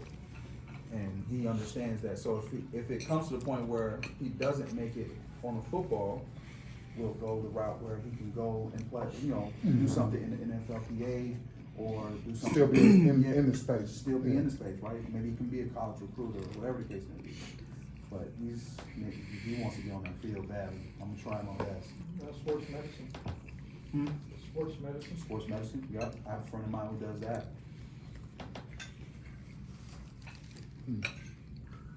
If he played college ball, where would he want to go? That boy wants to go to Texas. Yeah. He wants to be a UT? Longhorn. They play this weekend. So he wants to play. He wants to be over there. The next, some of the people that are looking at him, Yes, sir. UNT, OSU and OU. Oh, he looking at OU and Texas. Oh, both of them have given him Some good signs. Yep, sending information, making sure they give letters, all this stuff, inviting them out to games. So, and then he's about to, well, I think by the time he comes back, the new weight on him, he's gonna have to manage, because we're gaining weight right now. Because he's short, he's 5'8". But he runs a 4.3. Oh, he bad. He's faster than the fastest man in the Olympics right now. That man ran a 10.79. My son runs a 9.10 or 9.9 or something like that at the 100 meter. And I tried to show him that, like, bro, that man just won a gold medal and you're faster than him. We gotta get you in front of the right people so they can see who you are. So it's gonna happen, man. It's just one of those things that I'm trying to get him to understand. Sometimes that's just part of your story. Might be one of those things like you're a breakout kid. Joe is a sports dad. I think now he can focus on his academics, get his GPA up, Yep. and get eyes on him from that perspective. But like I said, if they don't allow walk-ons, that's tough. But at least get into the school Yep. you want to go to, Yeah. and find that avenue when you're there. Put 'cause yourself once in you're front of the coach. Yeah. Once you're in and you go out there and just do something that gets his attention. Go out there while they're practicing. You go on the sidelines, and when they're running, run right alongside of them. And show them how fast they are. Who was this guy? Yeah. Forrest Gump when he was running to the field, like, whoa. Be a referee. Beat him to the end zone. Go out there and just be like, hey, coach, can I just, run around with y'all? You're like, yeah, go on. And then, run a route and see what happens. Smoke Wait, 'em. hey, run that route again. Like, how come we don't know about you? Let's put somebody on you. They don't want to do that. He loves that. That's the reason why he hurt now. He loves contact. Yes, sir. I got all my sons like that. My 12-year-old same way. He plays basketball, but he's like, he loves contact. Talking about at 7 years old, take the 8-year-old take it to the basket on kids and like finishing at the rim. Mm-hmm. People are like, yo, what is going on with your son? I'm like, listen, man. He loves contact. He wants. He'll tell you. He wants to smoke. Yeah, he'll tell you, hey man, you're being a bum. I need you to give me a little bit. You know, you're a man, right? I'm like, would you stop talking to people like that? Like they'll play off of him. You're like, come on, man, closer. What are you doing? That's not defense. He wants the challenge, Mm-hmm. and this is on both sides, on football and so in football he was in flag, right? He had the most penalties in flag because of him tackling. He had this thing where if he felt like you were just getting past him, oh, you're getting He's taking you down. knocked I'm out taking of you bounds. down. You're going down. You're going out of bounds. Yeah. And he had, I think he had, so they played what 8 games in that season, and for every game he had 5 penalties. They had him at corner. Mm-hmm. He's not letting it happen. Then they put him as safety. He thought that was going to fix it. No, because the DBs kept letting somebody pass. And So he jamming. oh man, he hit one kid, and I've taught him pursuit of the ball. Mm-hmm. So I thought, okay, yeah, this is his interception. No, he didn't want the interception. He wanted to clean this kid's clock and knock him over there where his team was at. Boom! Matthew, he looks at me. It's football. That's what he says. Mhm. I'm like, just shut up. I guess you're right. Yes, you are. And coach comes to me, can we stop? No. He's 8 years old. Next year he plays tackle. If I stop him now, it's going to affect what you guys are going to get when he gets on When tackle. it's time, yeah. You just got to put up with it, bro. And they still won that season, but they were like, man, your son, man, we got to hurry up and get him on tackle. Like right now in basketball, he's 12 years old, and he plays on an AAU team with a bunch of 13 and 14-year-olds Mm-hmm. as a guard. He knows the court. He gets up court, he doesn't care how big you are. Get the ball to somebody and then get open for a shot. He's just a character. He thinks he's a super guy. He's got the new school, so everybody loves him.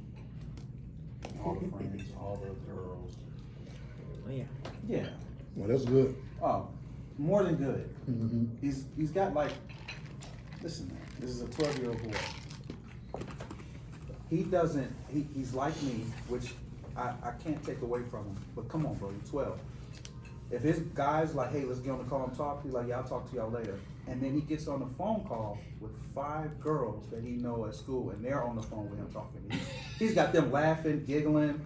You're so funny. I'm listening. I'm like, bro, I want to stop this, but no, I'm not. I'm not going to stop this because it's a wholesome conversation. Mm-hmm. You know, there's nothing going on here.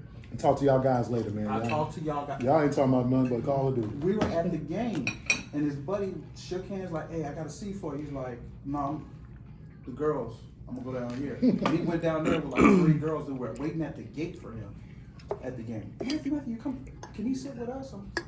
Yeah, I guess so. And he walked past his buddy, shook his hand. His boy was like, What do they call now? Jit? What is it? The word? oh, Riz. Riz, there you go. Riz. He's got He's it. got Riz. He got Yeah, Riz. he's got it. It's crazy. I'm like, listen, man. My, Like, phone, my son's phone broke, and he gave me his password to go get it fixed, and I was dying because everybody was. You went in there? No, Oh. I was good. I went to Lazaria's But phone. I see I went to my Snapchat. daughter's phone. I thought her sleeping too.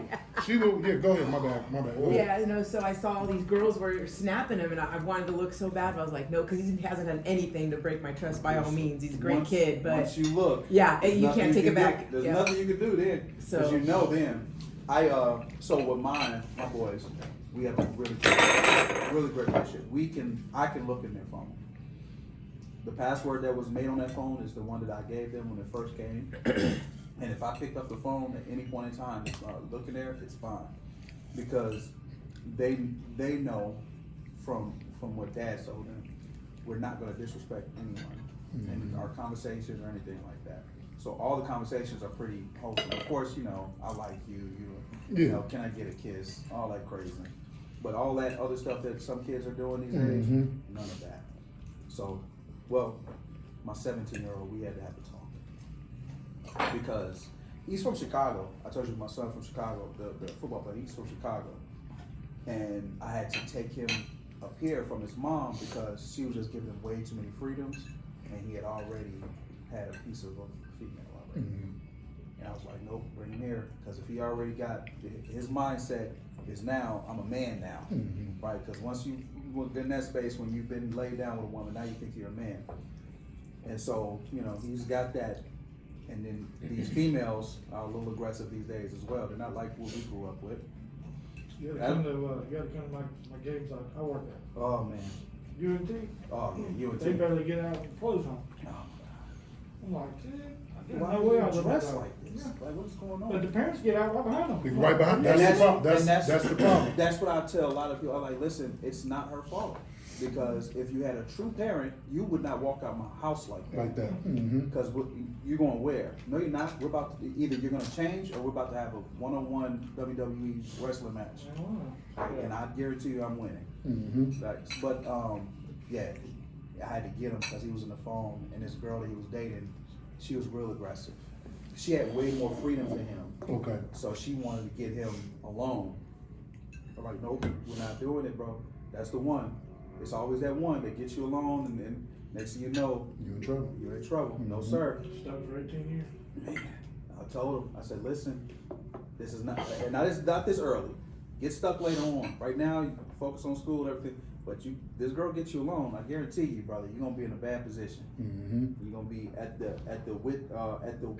mercy of your feelings and your emotions. Yep. And I'm gonna tell you now, 90% of men, 99% of men, Crumble. when you get, it is not good for you, sir. We have not won that battle in hundreds of years. That's why our honeydew list keeps getting longer. Keep getting longer every day. Did you have a list? Did he plant a seed I have a in your list, head? but Did he plant it? All right, I'm finna go home and put this on the refrigerator. It's just- you Yeah, got, so my girl- you my got 5 days. No, You my said, girl's he said a going- week. She said 5 my days. girl's going up and said women have superpowers. When I told her, when I said 30, You- one second. When did I her said eyes 30 light up? days, she was like, in her mind, 30 30. days? 30. Tomorrow. Like for her, like that's way too long, sir. Okay, does my, You said husband, no, does my husband want to have a good weekend? He'll get a lot done in 1 week. Right? Now we're doing. Okay. Now we're playing rough. Now. Yeah, Now we're playing rough. but my girls growing up, when they were in school, you know, they like boys. I said, just to let you know, I said, you know, you have something sacred. Once it's gone, it's gone. That's something you can never get back. Right? I said, but use that. That's your superpower. You can get a guy to do a lot of things with your superpower. See, I thought we were winning, but they're not. No, we've been out here teaching them the superpowers. We're back in the Stone Age. You just enhanced her superpower. I know, right? He's like 5. I need 7 things. Yeah, fine. I mean, and when I talk about 5 things, we're talking about really Yeah. high level. Like, hey, the door in the garage needs to be fixed, or you know, can we change out the doorbell because it's not working right, or can we put another camera in this room, stuff like that. Huge things, not like, you know. Laundry, dishes. Yeah. Fold your socks I'm like up. remodeled. So, and I know I make sense. I'm like, what? Have the house painted? Yeah, there we go. There we I go. just finished it. See, my husband's a handyman now, so he doesn't handyman my house. He does everybody else's. Choosing that word. Because That's nobody useless. wants to come home and do That's that. like, I don't want to go to a grocery store when I'm done working. Sure. Oh, I can't do it. I do not want to, on the weekend, what? No, I want to do it. Walmart. Yeah. I want to do it. I do Walmart. Walmart delivery, online. bro. Yeah, for real, that's what I do. Unless I want to go to Sam's Club is fun to me. That's a little different. Scan and go, Yeah. scan and go. Yep, That's a little absolutely. different. I love. We don't service Sam's Club and Costco, so I can walk in there and don't feel no type of way. Yeah, But yeah. you get fed in there. You do. Yeah. They got the treats and yeah. The one I went Samples, to, brother? they had this dude barbecuing in there. Well, he'd already got, but he was heating it up because he'd already barbecued outside. He had a brand no line, and I was staying there. I think I went back to him about 5 times. Because every time I was going up and down the aisles, and when I came back up, you know what? Don't mind if I do. You know what? Don't mind if I do. Because he was making new stuff. I'm like, he's like, did you try the peach cobbler yet? Peach cobbler. You didn't mind that. That was brisket last week. Yeah, my sister-in-law is the district manager for all the Sam's Clubs. Oh, wow. All of them for the sampling. Mm. So she runs all of them, all their schedules and Jesus. everything, yeah. That's awesome. Yeah. I keep trying to catch her so we can have lunch somewhere. She always seems to be on the opposite end of the Opposite world. side. Man. I'm like, where are you at? Yeah, that honeydew list is awesome. Cause I tell her, like, listen, stay out of my way. I got other things to worry about in this house. And that's where the communication happens at, right? Most women don't understand that there's a different priority list in my head than yours. Yours are cosmetic things that need to be done to the house. I'm thinking about the foundation one day. You know what I mean? Like, I'm looking at the floor like, we really need to get this foundation done. And you're talking to me about The doorbell. The doorbell. Simple thing. Yeah. Can we change out the doorbell, because I don't like the way it sounds, and then like, can we get a different lock? I want something that I can push a button. I'm like, that sounds great. Put that on the list. We can't do that. Like, it doesn't take much for you to do. It's like 15 minutes. Do you know 15 minutes of my time is almost like a full day? Do you understand what I'm thinking about in my head on a high level? And most people don't understand that. Like, even with managers, like, coming in with this low level. We talked about it. You coming in with this low level problem. Do you know that I'm looking at the entire world right now? Like, I'm looking at this whole side of the map, and you're talking about this small little piece of the map right here. I need you to have that. We got the wrong box. Man, we got the wrong box. You're like, what? You came to me with this? One box? One box. Do you know Talk I'm to me when looking it's at the wrong load. Are you looking at me right now? They are striking on the dock where we're supposed to be getting product from, sir. I'm trying to figure, that's my thinking, right? At a high level. I told my wife, I said, if we had an extra, because we got investments that we're dealing with right now. I said, babe, if I had 10K right now, we would be set. She's like, why? So to show billions, I learned a lot from Bobby Axelrod. Because of that dock situation, that was the 9/11. Just once. That was a 9/11 situation. So what happened is, about the strike at the docks. If you're a trader and you understand the market, all you need to do is research every company that is getting distributed from that investment. Find the top 5, and then you trade and you short those stocks. Because the news came out at 11 that they were going to strike, and then the next morning it dropped. If you knew ahead of time, which we did, what was going to happen, all you had to do was set the trades to go in at 8 a.m. and put a stop loss on it and all that other stuff. And you'd have made, I know someone who made 1.5 off a 10K investment, because they knew exactly which one. And it was on my list, but he knew exactly which one and how much to put on it, because he knew a little bit more than me. I was like, I know P&G went up. P&G went crazy. Yeah. Every store's out. There's nothing in the store. It's just if you know commerce, you know business, it can be that. Walmart bounced up a bit the last 2 days. Yeah. Walmart. And they dropped. They dropped instantly in the morning, but then it bounced back because they have a contingency plan for something like this. Most companies don't have a contingency plan when we have distribution problems. They have an entire warehouse, 2 of them, That they say they got stock. That's what if it happens, those trucks just jump on and start doing what they're supposed to do. And I don't understand how people don't notice that and just implement themselves. Like, buy the land, get a super warehouse with like at least enough for a week of every product that you doggone have, and have it on standby. We did that during the pandemic. Really? We didn't run out for a while. I mean, even though we were doing. I know. Yeah, My we're son doing was eating 600 big up cases Oreos of every day. I'm telling you, it was insane. We That's ran out long after everybody else. Not in the Midwest. We was. Oh, we were Nope. good. Yep. For We were piling it in. yeah, until they cut us off. I think in November. Mm-hmm. This is stop They're work like, 600 "Whoop." cases every store. Yep, now they're like, you can't have it. Yeah. Yeah. They said this is your case count. This is all you can order. We're like, Yeah, when they what? allocated it all. Yeah. Yeah, Cool. well, we threw it down though. I thought something was happening because I was moving, and so I went to all my stores and said, "Hey, I want you to order two pallets of premiums and 2 pallets of Ritz." And they said, "Why?" I said, "I just have a gut feeling," and they did. And then after that is when they put us on like a 10-case allocation. Allocation. Yeah, but all my stores were stocked up with 2 pallets. That's awesome. So look, dessert's gonna come in a little bit, but can we finish? Yes, Around the absolutely. room about the skill gap, because I love that conversation. Okay. Y'all feeling good so far? Yep. Yes. Feeling, Good, all right, good. great. The 3 most important things, we went to that. We did our skill gaps. 3 most important things. We did you, 3 most important things. Well, I didn't say the skill Oh, gap. yes, absolutely. Yeah. What's the 3 most Yes. important things? I keep. Well, the skill gap that prevents you. Oh, from- yeah? We didn't get the skill gap? What's the skill gap? Yeah, so for me, don't try to read my chicken scratch. Time management, always looking to perfect that. But one thing that I wrote down, sometimes I feel disconnected with y'all. This is a safe space. Sometimes I do feel disconnected with y'all in your daily actions, right? And I'll try to plethora of things, fill out the Excel schedule.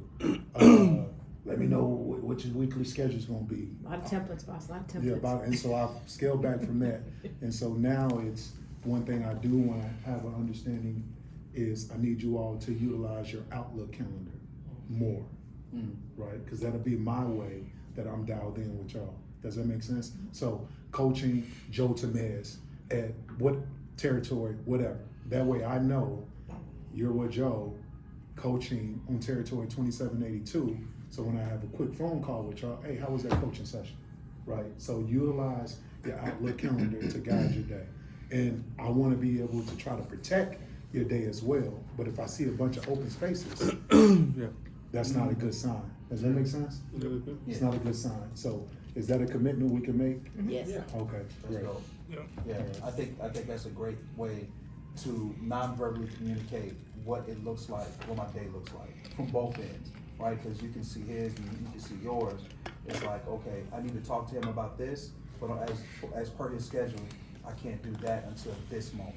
And then making sure that you have an available link or something that they can put it on that calendar. Right. Right, making sure that you have an open door policy for not just other people to get on your schedule, but these important people as well to get on your schedule. That puts them in a place like, okay, now I feel like I'm important, right? And that's gonna be big for you, because then if your communication is not open, but theirs is, we feel too much like a low-level employee. And, right, right, we gotta have open level communication, because all of us are high-level leaders, and we got a lot of issues that we need to deal with. And if I don't have the answer, I wanna be able to like, hey man, I'm right now, it's not super important, but at 3 o'clock, I just need 15 minutes of your time, because I need this to be taken care of. And then we get it done. So I think that's a good commitment for you guys, making sure that. And there's that 2 calendar- ways y'all can go about that if you need a 3 o'clock for that example, right? It's a text, hey, you free at 3, it could be 11 o'clock. You free at 3, cool, let's connect. I'll set that time up, or you pop the time in on the calendar, Yep. right? My calendar should be visible. If it's not, request access to it. Yep. Other members of the team have done it, right? So Right. request access. Is that fair? Yeah. All right. Good. So what I usually do is I whenever I do my schedules now, y'all do them on Thursdays. We do usually do ours on Fridays, but that's when I plan out my weekend through Tuesday. Mhm. And then when I come in Monday, I kind of lay out the rest of the week. And I lay it out Wednesday through Friday. Because usually you already know basically what's already going to go out Monday Mhm. by Thursday and Friday. And then Tuesday you already have a recognition of you're going to have to build all these stores. You got to get people to these stores. So that's usually a safe zone where I'm at. And then I come in Monday, and then I fill the rest of the week out. Or I start planning the rest of that back half of the week, because Monday and Tuesday, you get through that, it's easy going after that. Mhm. You just got to build up and get through Monday and Tuesday. Put out all your fires over the And weekend. that edge Wednesday, depending on what Wednesday it is. Yeah. Winko. Yeah. So, but you build that in your schedules and you make all those arrangements on Thursday. So, but that's kind of how I like it. it works for me, it may not work for each one of y'all, but, that way I'm not trying to plan a whole week and then I have to cancel on my Thursday and Friday. I just build it in, like if he puts a meeting on at 3 o'clock, or we have what, our bi-weekly RMS meetings, and stuff like that, or we have calls on Friday at 2 or 3, 11 and 10 in the morning. And interviews. Yeah, and interviews. So Phone I'll calls. leave them an open space too. That's another thing I'll leave Tuesday through Thursday. I'll leave a couple of hours open because that way Monday can pop in emails. Yeah. If it's blocked, they won't pop in an email. They'll put it at 4 or 5 o'clock in the afternoon. Okay. And I don't want to be doing it. I got a lot of those. Yeah. So there is reasons why I leave open, and I'm not sure. See, that now, y'all- I like that. Yeah. is Yeah, that, I'm means just gonna start doing that. leave a So, small yeah. open, don't mean Lazar's gonna take it, No, but I'll leave force 11 to Monday. 1. Yeah. I'll leave Monday. 11 to 1 open, Tuesday through Thursday, and I'll let Liliana and Marie know, hey, I got an interview, put it this time. Awesome. So, I like that. yes, That's a good Let's see suggestion. what you got. Sure is. they'll pop, Monday will pop it on you, and you were like, oh, I have an interview today? Oh, I've got one this afternoon, 5 o'clock. Yeah, for that reason, so that's something we've had to come accustomed to the last couple of weeks since Monday is available. I got fruit. Oh, I'm sorry about that. And we're still doing good? Thank you. Yeah, I'll be right back. It got a little busy out there, y'all. I'm It sorry looks about like that. bacon, so I'll be. Yeah, I'm not, listen, Yeah. I'm definitely not going that route. I'll be right You on back. the other side. Man, listen, In on the other side too. how are we over here? That's a olive. Is that a walnut? There's an olive, well, I think those are olives, but there's an olive right there, that green one, I almost grabbed it like it was a grape. Ooh. Like, no, sir. Let me get my camera. No, because you think to yourself like, oh, I got a grape, and it was an olive. You're like, oh shit. So and before we move on, the exercise that we did, I don't want you all to be surprised. I surprised you all yesterday, but the exercise that we did yesterday for Kroger's WDD, that starts Wednesday. I want you all to expect more of that from me, right? So you can look at it how you want to, but I want to move the culture to being more proactive. Not saying that we were not, but sometimes having another pair of eyes, right? Even the DM, we can find things that we were not thinking about in the blind spot. Does that make sense? Yeah, and I would do it on Thursday as well, because we're ordering for Mondays. I mean, it's a good call, it's just, like I texted you, I was like, well, I was already in the field. Right. And I was playing it, and then I had to come back. Mhm. That was only because we didn't talk about it the day before. Right. And that was my only confusion. I was like, oh man, I'm out in the field, I don't want to miss the call.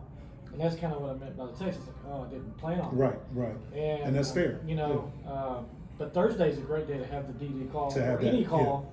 Before So we like a start rocking. Winko, y'all do really well with the Winko, but like more so the Krogers, right? Those Yeah. WDDs. But I've been asking for, pictures of all the backstock and everything at all the stores. Yeah. Mm-hmm. And so then when y'all are asking about the Kroger's, everybody had already texted me. Good. And Billy was like, you need to give it to everybody. Well, I don't, because it's I all got it right here. I just gotta go name to name. Yeah. That's I already awesome. have it. That's awesome. That's So it's very working. proactive. Cool. And so we gotta think about the schedule. The schedules have to start looking differently, right? I'll give you this example and I'm gonna give it back to you. Yep. When, however you feel about him, when Rudy Giuliano was the mayor in New York, he became very famous for fighting crime in New York, right? And one of the things that he worked with, I read this article, he worked with the police chief there.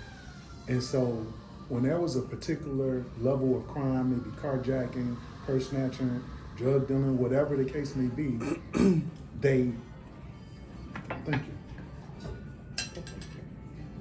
they had an isolation focus on that particular sector of New York. It may be, they split them in wards, and so they say, hey, we're gonna send the extra resources that we have to Ward 1 and just campaign there for 72 hours.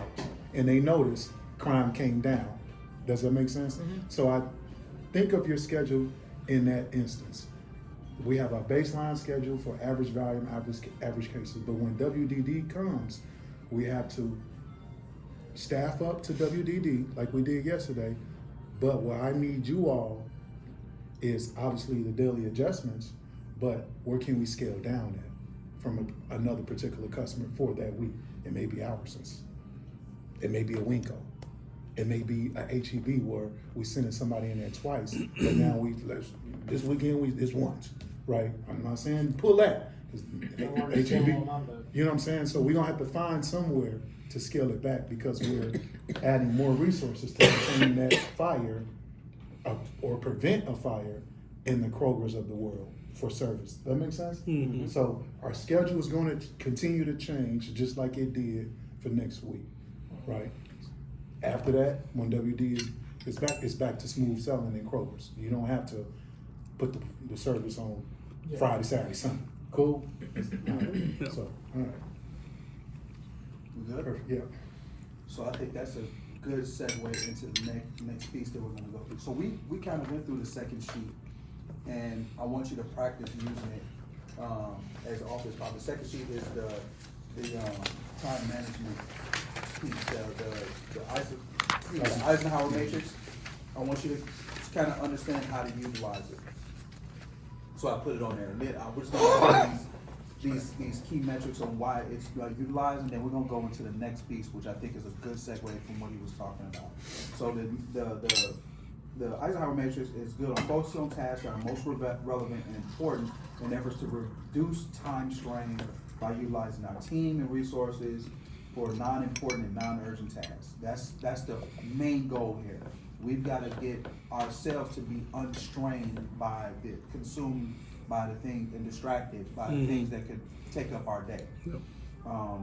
Improves productivity by prioritizing critical tasks and eliminating unnecessary work. A lot of times, man, we just have to just keep on task and saying this is not a priority. Like just because it came through and someone is sounding like it's urgent, because they called you and said, oh, this is happening, doesn't mean that it takes precedence over what you were already prioritizing for the day. Yeah. You have to be able, in your mind, in the matrix of your head, like, okay, this is something that I can actually delegate to you if I just told you how to do it, right? Or this is one of those things I'll handle later at 4 o'clock before I leave out. I'll get it handled for you by the end of the day if it's not affecting, overall work or anything like that. But like in your mind, you need to be able to put the matrix in your head, look up at it, and be like, all right, I know where this goes. And it'll take practice. It's not one of those things that you'll get in a month. It's gonna take some practice of what you're getting used to.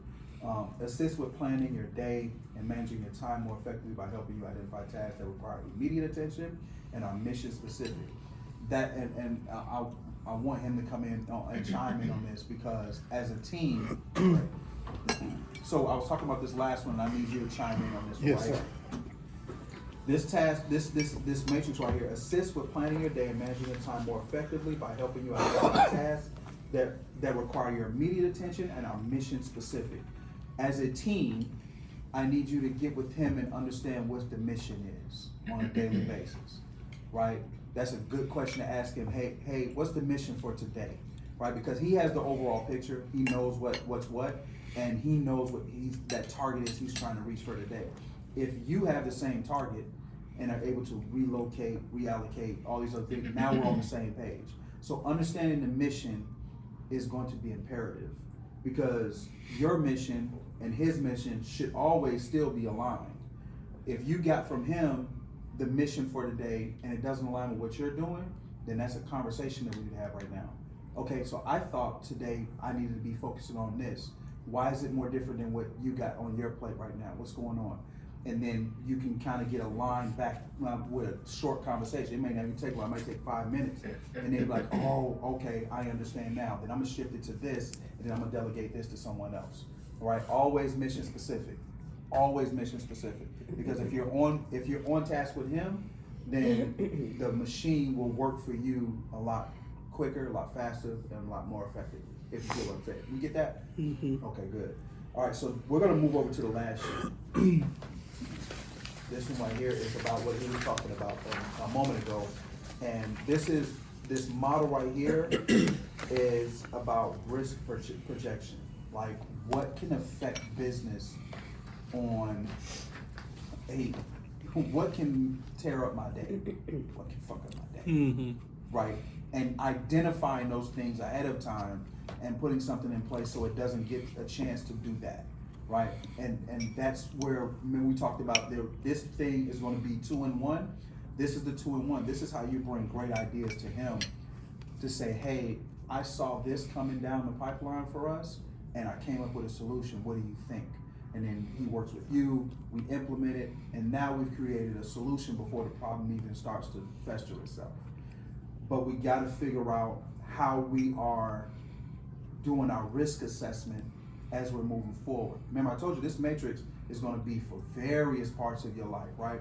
So when you're sitting down and you're thinking about the week, like risk averse, like what do we need to be thinking of? So how do I bring high level ideas that shape the future of our group while managing risk and staying in a proactive state? That's what this matrix is about. So what do?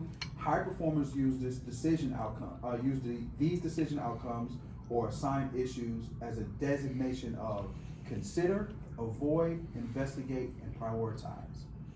Those are the 4 that you need to be thinking about. Like, what about, I see this coming forward, these couple of things, what do I need to have can be considered, and consider, when you hear consider, it's a high level situation, this is considerably, who do I need to talk to? Like, who do we need to talk to? If it's something that we need to really consider, who's the first person that should know? We need to talk with him. I see something coming down the pipeline, this is something I think you should consider looking at. Okay, cool. His questioning, because I've been getting with him, his next questioning is, do you have a solution for it?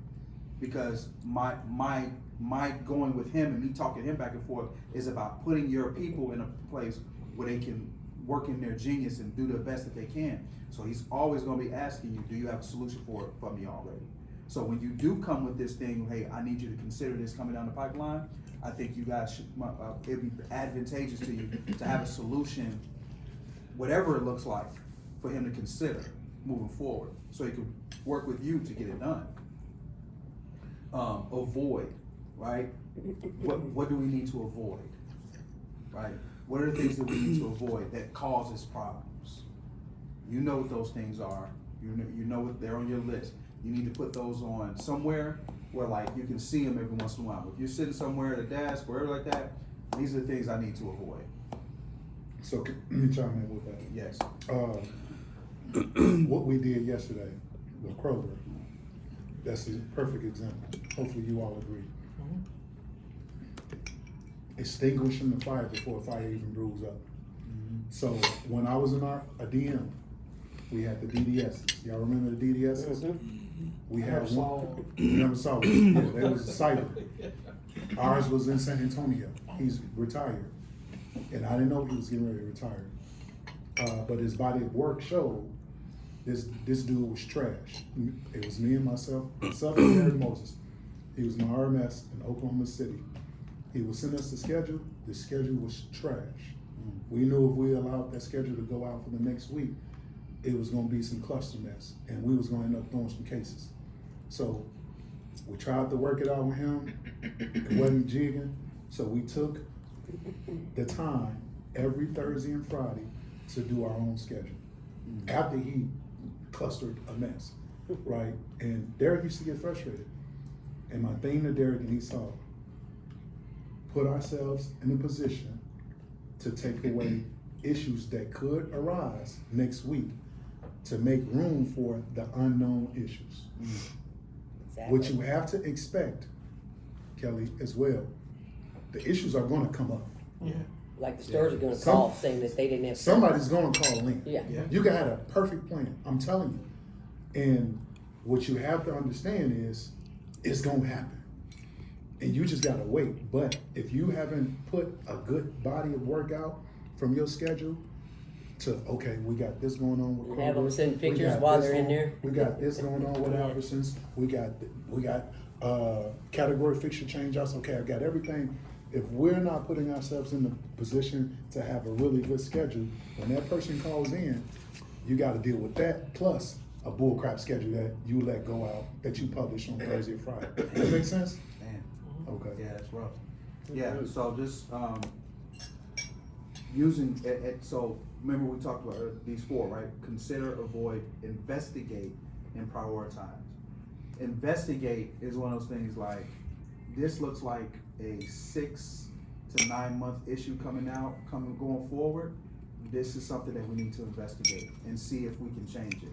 If it's, and remember 3 feet rule, if it's something we can change, then we gotta create change. If it's not, then we move it up to the avoid situation.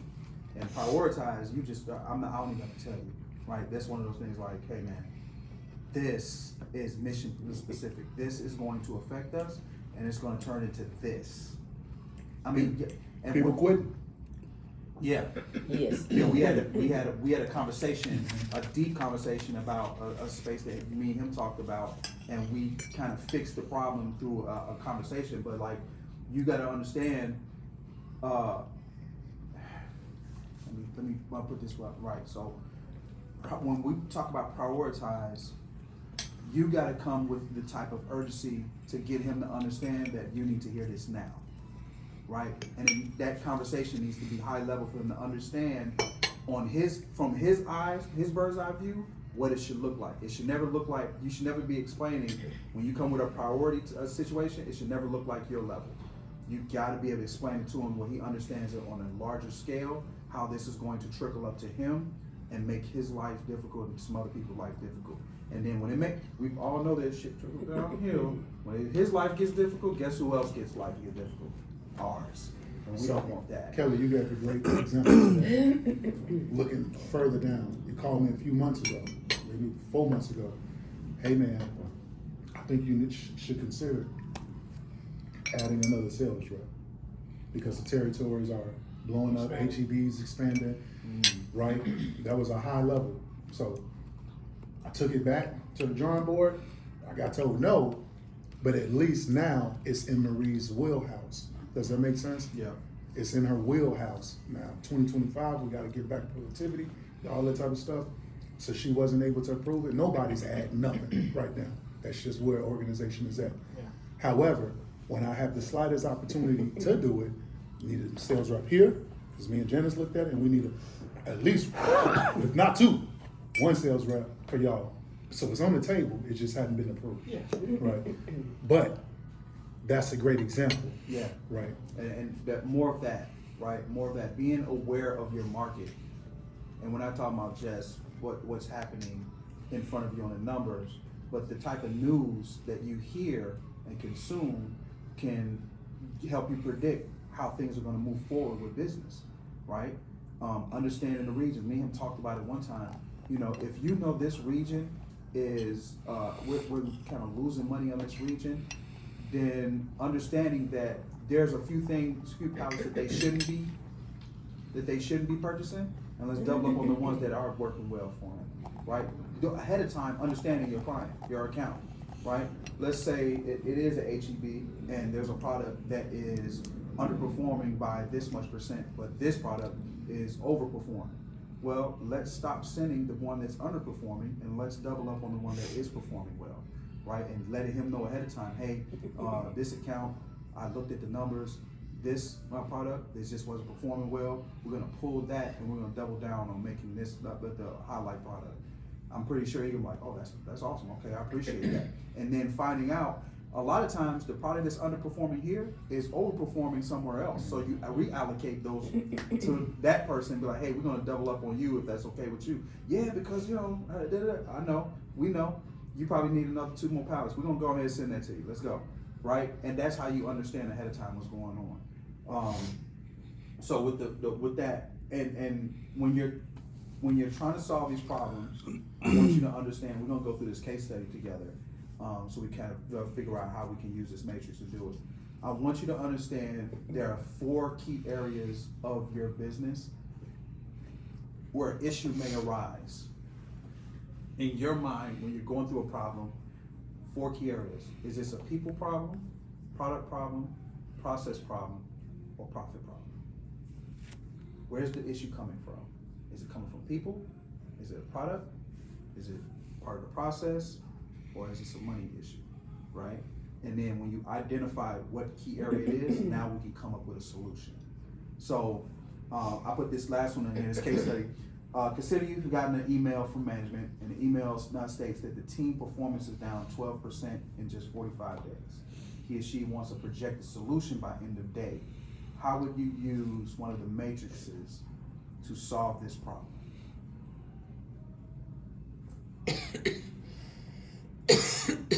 Investigate. You're gonna investigate? Why would you say investigate? Talk to me. To find out why the performance is down. Okay, we're asking why now, okay? Yeah. So why is performance down? You know, so let's ask him things, right? Their performance is down. Why is performance down? So you come up with a solution back at us. Why is performance down? We haven't hit our mark from a F&D standpoint to drive the impact revenue. Okay, so is this a people problem, product problem, process problem, or profit problem that he's talking about? Could be a mix of people, And, product, okay, Process. process, and the baby. now we gotta prioritize. Which one's first? People. People All right, and process. so we got a people problem. What people is the problem? This is one of those questions that you go Yes. through with him. All right, so that sounds like a people problem. Exactly where is this happening at? Right? Because now if you know exactly where it's happening at, you know what that team looks like because you know who's over there. You're like, oh, it's whatever team. Let's say what team? 80. Hey, thank you. So it's team 80. No. Team 80. Since you said that, if it's team 80, who's the problem? Nick, Deborah, and Brad. Okay, now that we know that we have 3 people that we need to identify and build up so that we can get back. Because if it's at down 12%, we need to get it at a threshold of about 6 or 7% to make him comfortable with saying, okay, there's some movement, you guys are doing something. If it's those 3 people, what do you need to do moving forward to build them up to get them back into productivity? Remember, because we talked about remember the high potential, low performing. This sounds like low potential, no, this might be low potential, low performance for them. How do you get them in a state where they're at least to low potential, high performance? Because it's a performance issue. How do we get them there? What are some things that you think you can put in place or do to get them back in a space where that number could rise in Section 80? Yeah. So we have morning meetings Okay. on the call, and the whole team is on the call, Mhm. and so we can identify what stores need it and whose store it is, so that we can talk about that person. But then you have the sales reps in there that's backing them up. So if they can't get the results in the store, then we have the sales rep that has the backup. Okay. That can go in there and can help them out, and then just come up with a game plan during that meeting. Say, hey Nick, if you go in there, I need you to talk to Shelly, to let her know this is F&D, we need a scripted, can we get any displays? If you get any pushback, let me know, then I can send in reinforcements to go in there and help him out. So, but just keeping everybody on the same page with the same, stores, the same goal, and it just keeps them going all together. That's awesome. So we got an issue. We identified where it happened.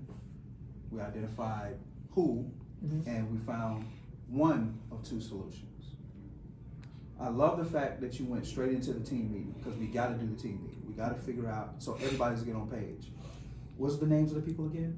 Nick and Brad. What's going on in Nick's life? True. I know he has like ADHD, so I know he does, he thinks about too many things at one time.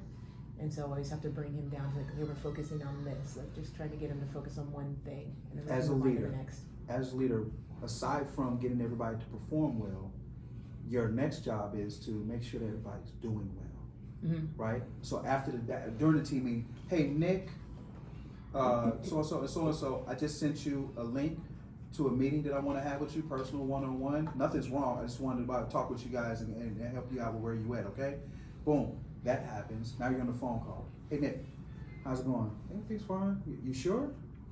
I'm not getting on your case. I'm really not upset. I just know that the area is having some issues, and I just want to make sure everything's good with you. Are you okay? Are you clear-headed? Is everything going on? Is there anything that I need to help you with to make sure that you can be a little bit more productive? When they think you care, when they know that you care, then the openness comes out. Well, I got this going on, and then you utilize your matrix and your know-how and your leadership to get them to focus up. I understand those distractions. I understand what's going on. But we have to think about the 3 feet around us. We have to control what we can control. When you're at work, I really need you to be that guy that you always are. I need you to be at top performance. I know you can do it. You've done it before. That's why I'm on the phone call with you. I have too much confidence in you that otherwise. But we got to get you back right. And if there's anything I can do to get you back focused, just let me know. I got you. I got you. Because they're going to get on now. Now you fed them. You fed here and you fed in here.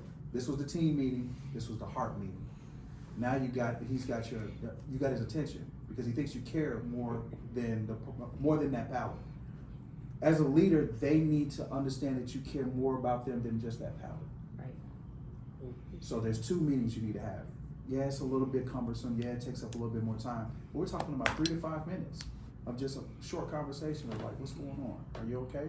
It may be something's going on at home that's really taking their mind off it. One of those high level things, like a person that's in the hospital. Mm-hmm. You get what I'm saying? Right. We got to remember as leaders, we're not the only one going through something. Sometimes others are going through something as well on the personal side, and it's affecting the business. And if we can see from numbers wise and all this stuff that something's happening, then a lot of times it may not just be a work problem, it may be a home problem. Let me try and get them in a mental state where they can be more productive for me and they know I care. And then I'm in this space of leadership where I'm not just your upper management. I'm a friend. I want to see you win. If you win, I win. He wins. We're in this space where everything's moving for you. So having that extra meeting is going to be imperative, right? So are we getting that? Like we understand what we're doing now, right? So first we're identifying. You know, the email comes from him. Hey, we're down this in this region, and that the next thing is not in the email because we don't want to blast it out. Hey, can we get on the call real quick? Yeah. Okay, you said 25%. Where? Well, it's in this region, blah, blah, blah. This is happening. Okay, that sounds like blah, blah, blah, blah, blah. Give me a second. Let me go find out real quick. Boom, you make the phone call. That's exactly what it was. You hit him back on a personal email. Hey, I found out what the problem is. I'm going to need this, this, and this. He allocates resources. It gets fixed. Asking why. You can't just let him email you and say there's a problem and you're in limbo, not understanding what the problem is. How are you going to be effective if you don't even know what the actual problem is? You let him, and this is for you too, you let him get that call to him and now he's hitting all y'all up, hey, we got a problem with so-and-so, so-and-so, and nobody called him to say, well, why is that a problem?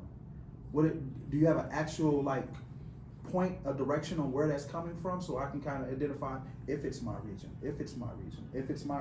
because I know my people. You see how when I asked you, you said, hey, I knew it instantly. I knew you knew who was the problem instantly. If I know that you know the region like you're supposed to, you know those issue people, then I know that I put you in a better place to go find the solution. But if you're just letting him email you, thank you, I appreciate that. If you're just letting him email you, bored. If you just let him email you a blanket problem, you're doing him a disservice and you're doing yourself a disservice. On the other side, being a little more detailed to give them a little more information on how they can be a little bit more productive for you would be awesome, right? If you send an email that says, hey, this is happening, if you already know a specific space